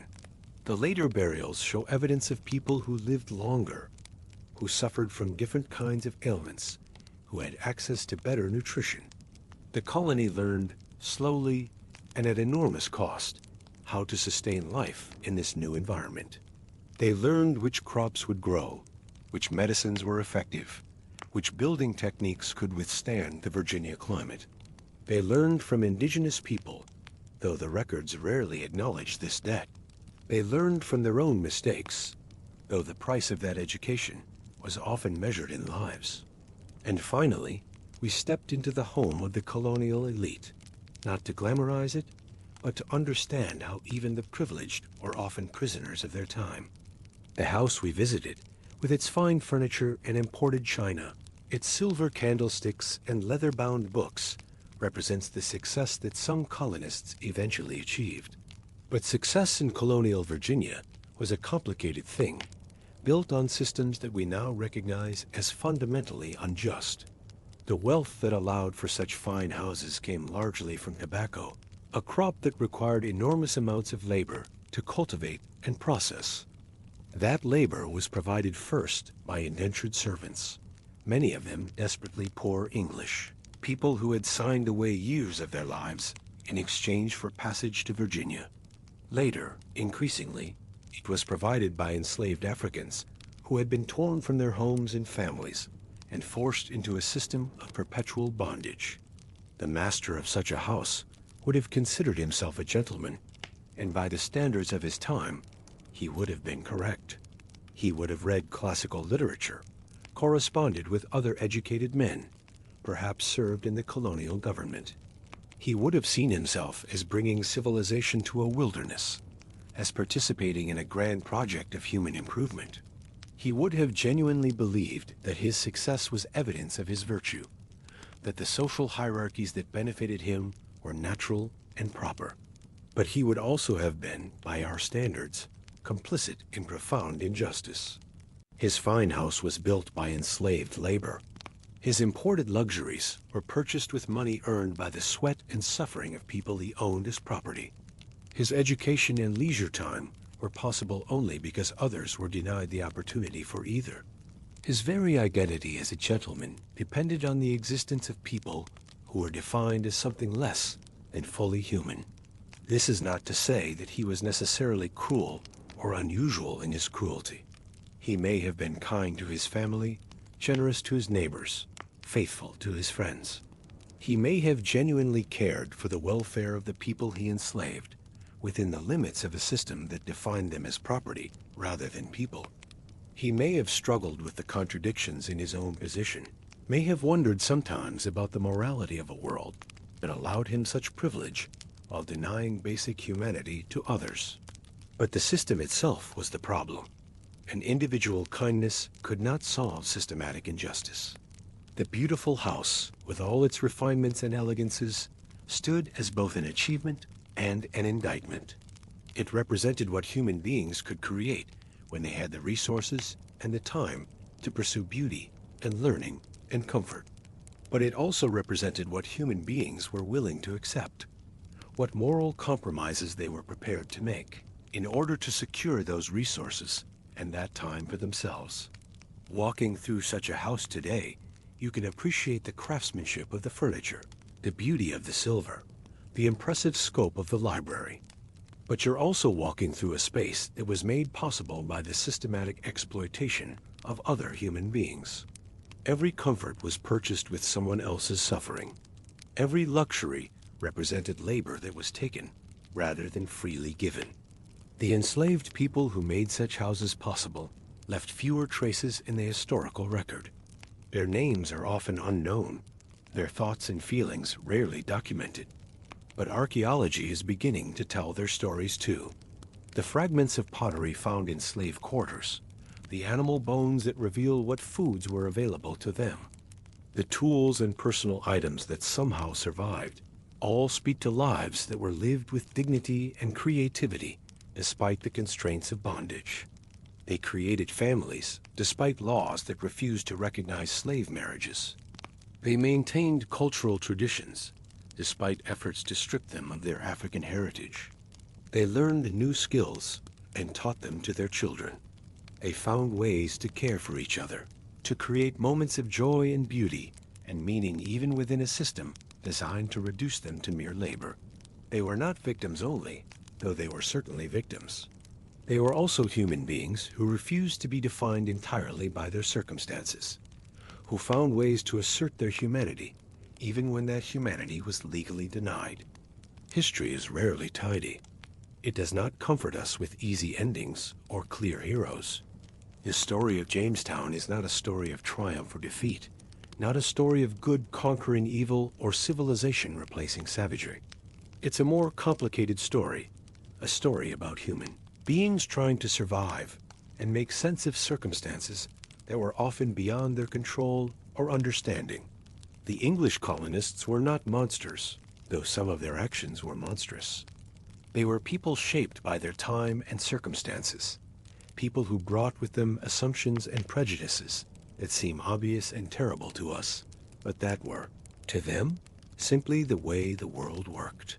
They were capable of remarkable courage and equally remarkable cruelty, sometimes within the same individual, sometimes within the same day. The indigenous people they encountered were not noble savages or bloodthirsty warriors, though colonial propaganda often portrayed them as one or the other. They were complex societies with their own politics and conflicts, their own achievements and failures. They were people trying to respond to an unprecedented crisis, the sudden arrival of strangers, who carried diseases that killed without discrimination, and who seemed to want things that made no sense according to traditional ways of understanding the world. The enslaved people who were brought to Virginia were not passive victims, though they were certainly victimized. They were people who had been torn from complex societies, people with their own histories and cultures and dreams. They found ways to resist, both openly and subtly. They created new cultures that blended African traditions with American realities. They survived, and in surviving, they laid the groundwork for the long struggle for freedom that would continue for centuries. What emerges from a careful look at Jamestown is not a simple story, but a complicated truth about what happens when different peoples encounter each other across vast differences in power and understanding. It's a story about how easily human beings can dehumanize each other, how quickly assumptions can harden into systems of oppression. But it's also a story about resilience, about the capacity of human beings to endure almost unimaginable hardship and still find ways to create meaning and connection. The tobacco that eventually made some colonists wealthy also created the economic foundation for slavery in North America. The success of Jamestown led directly to the expansion of plantation agriculture and the importation of hundreds of thousands of enslaved Africans. The techniques developed for displacing indigenous peoples in Virginia were later applied across the continent. The patterns established in those early decades echoed through centuries of American history. But what it offers, if we listen quietly, is a mirror, a softened reflection of how humans once struggled to live, to endure, and to make sense of the world around them. The mirror shows us people who were not so different from ourselves, people who wanted safety and prosperity for their families, people who were capable of both remarkable generosity and shocking cruelty. It shows us how quickly extraordinary circumstances can become normalized, how easily we can adapt to conditions that should be unacceptable. The colonists who eventually learned to thrive in Virginia were not inherently better or worse than the colonists who died in the early years. They were luckier, perhaps wiser, certainly more experienced, but they were also the beneficiaries of a system that had learned to extract wealth from the labor of others, a system that had found ways to justify that extraction as natural and necessary. When we look at their struggles, we might see reflections of our own. The way they rationalized systems they knew were unjust because those systems benefited them. The way they told themselves stories about their own virtue while participating in others' oppression. The way they confused their success with moral superiority, their privilege with proof of worth. But we might also see reflections of their capacity for adaptation, their refusal to surrender in the face of almost impossible odds, their ability to find meaning and create beauty, even in the harshest circumstances. We might see something to admire in their stubborn determination to build something lasting, even if what they built was flawed, and even if the costs were far too high. The archaeological work continues at Jamestown. Every summer, new teams of students and professionals arrive with trowels and screens and cameras, ready to spend months in the Virginia heat, carefully excavating squares of earth that might yield fragments of pottery or rusted nails or human bones. Each artifact is cataloged, studied, compared against databases of similar objects. Each discovery adds another small piece to the puzzle of how people actually lived 400 years ago. And slowly, painstakingly, a more complete picture emerges. Not the heroic narrative of brave English pioneers bringing civilization to a wilderness, but not the simplistic counter-narrative of evil invaders destroying paradise either. Instead, a more complex story of people trying to survive and make sense of circumstances that none of them fully understood. A story of adaptation and resistance, of cooperation and conflict, of remarkable achievements built on unconscionable foundations. The James River still flows past the site of the original fort. The tides still rise and fall twice each day, just as they did when John Smith was mapping the Chesapeake Bay and Pocahontas was learning to speak. English and enslaved Africans were being forced to clear fields for tobacco. The water is cleaner now than it was in the colonial period, when it served as both highway and sewer for the growing settlements along its banks. Fish have returned to parts of the river where they had disappeared. The marshes support more wildlife than they have in centuries, but the river also carries memory. In its sediments lie the remains of ships that brought colonists and enslaved people across the Atlantic. In its depths rest the artifacts of lives that were lived and lost along its shores. The river connects the present to the past in ways that are both literal and metaphorical, carrying forward the consequences of decisions made centuries ago, while also offering the possibility of renewal and redemption. You are no longer in Jamestown. The night is quiet now. Your bed is warm. The lights are low. The struggles of those long-dead colonists and the people they displaced and enslaved belong to history now, preserved in museums and archaeological sites and carefully maintained graves. But their stories, their failures and achievements, their moments of courage and cruelty, continue to echo through the present. The systems they established, the patterns they created, the assumptions they normalized, all continue to shape the world we inhabit. And whatever burdens you carried with you into this hour, whatever weight of history or present concern, may they rest now too. The past cannot be changed, but it can be understood. The injustices of previous centuries cannot be undone, but they can be acknowledged. The people who suffered and died at Jamestown cannot be brought back to life, but their stories can be told with honesty and compassion. In the telling of those stories, in the patient work of archaeology and history, in the careful examination of how human beings have treated each other across the centuries, there is perhaps some hope for wisdom. Not easy answers or comfortable conclusions, but the kind of hard-won understanding that comes from looking directly at difficult truths and refusing to look away. Thank you for spending this time with us at PastNap. We hope this journey brought you peace, perspective, and perhaps a little sleep. But as you drift toward whatever dreams await, consider this. Somewhere in the Virginia night, new discoveries are waiting beneath the earth. Tomorrow, archaeologists will return to their careful work, brushing centuries of soil away from fragments of the past. And in those fragments, in those small pieces of pottery and bone and metal, lie stories we have not yet learned to hear. What other secrets lie buried in the American soil? What other voices are waiting to be recovered from the silence of centuries? And what might those voices tell us about ourselves, about the choices we make, about the world we are creating for those who will come after us? Good night,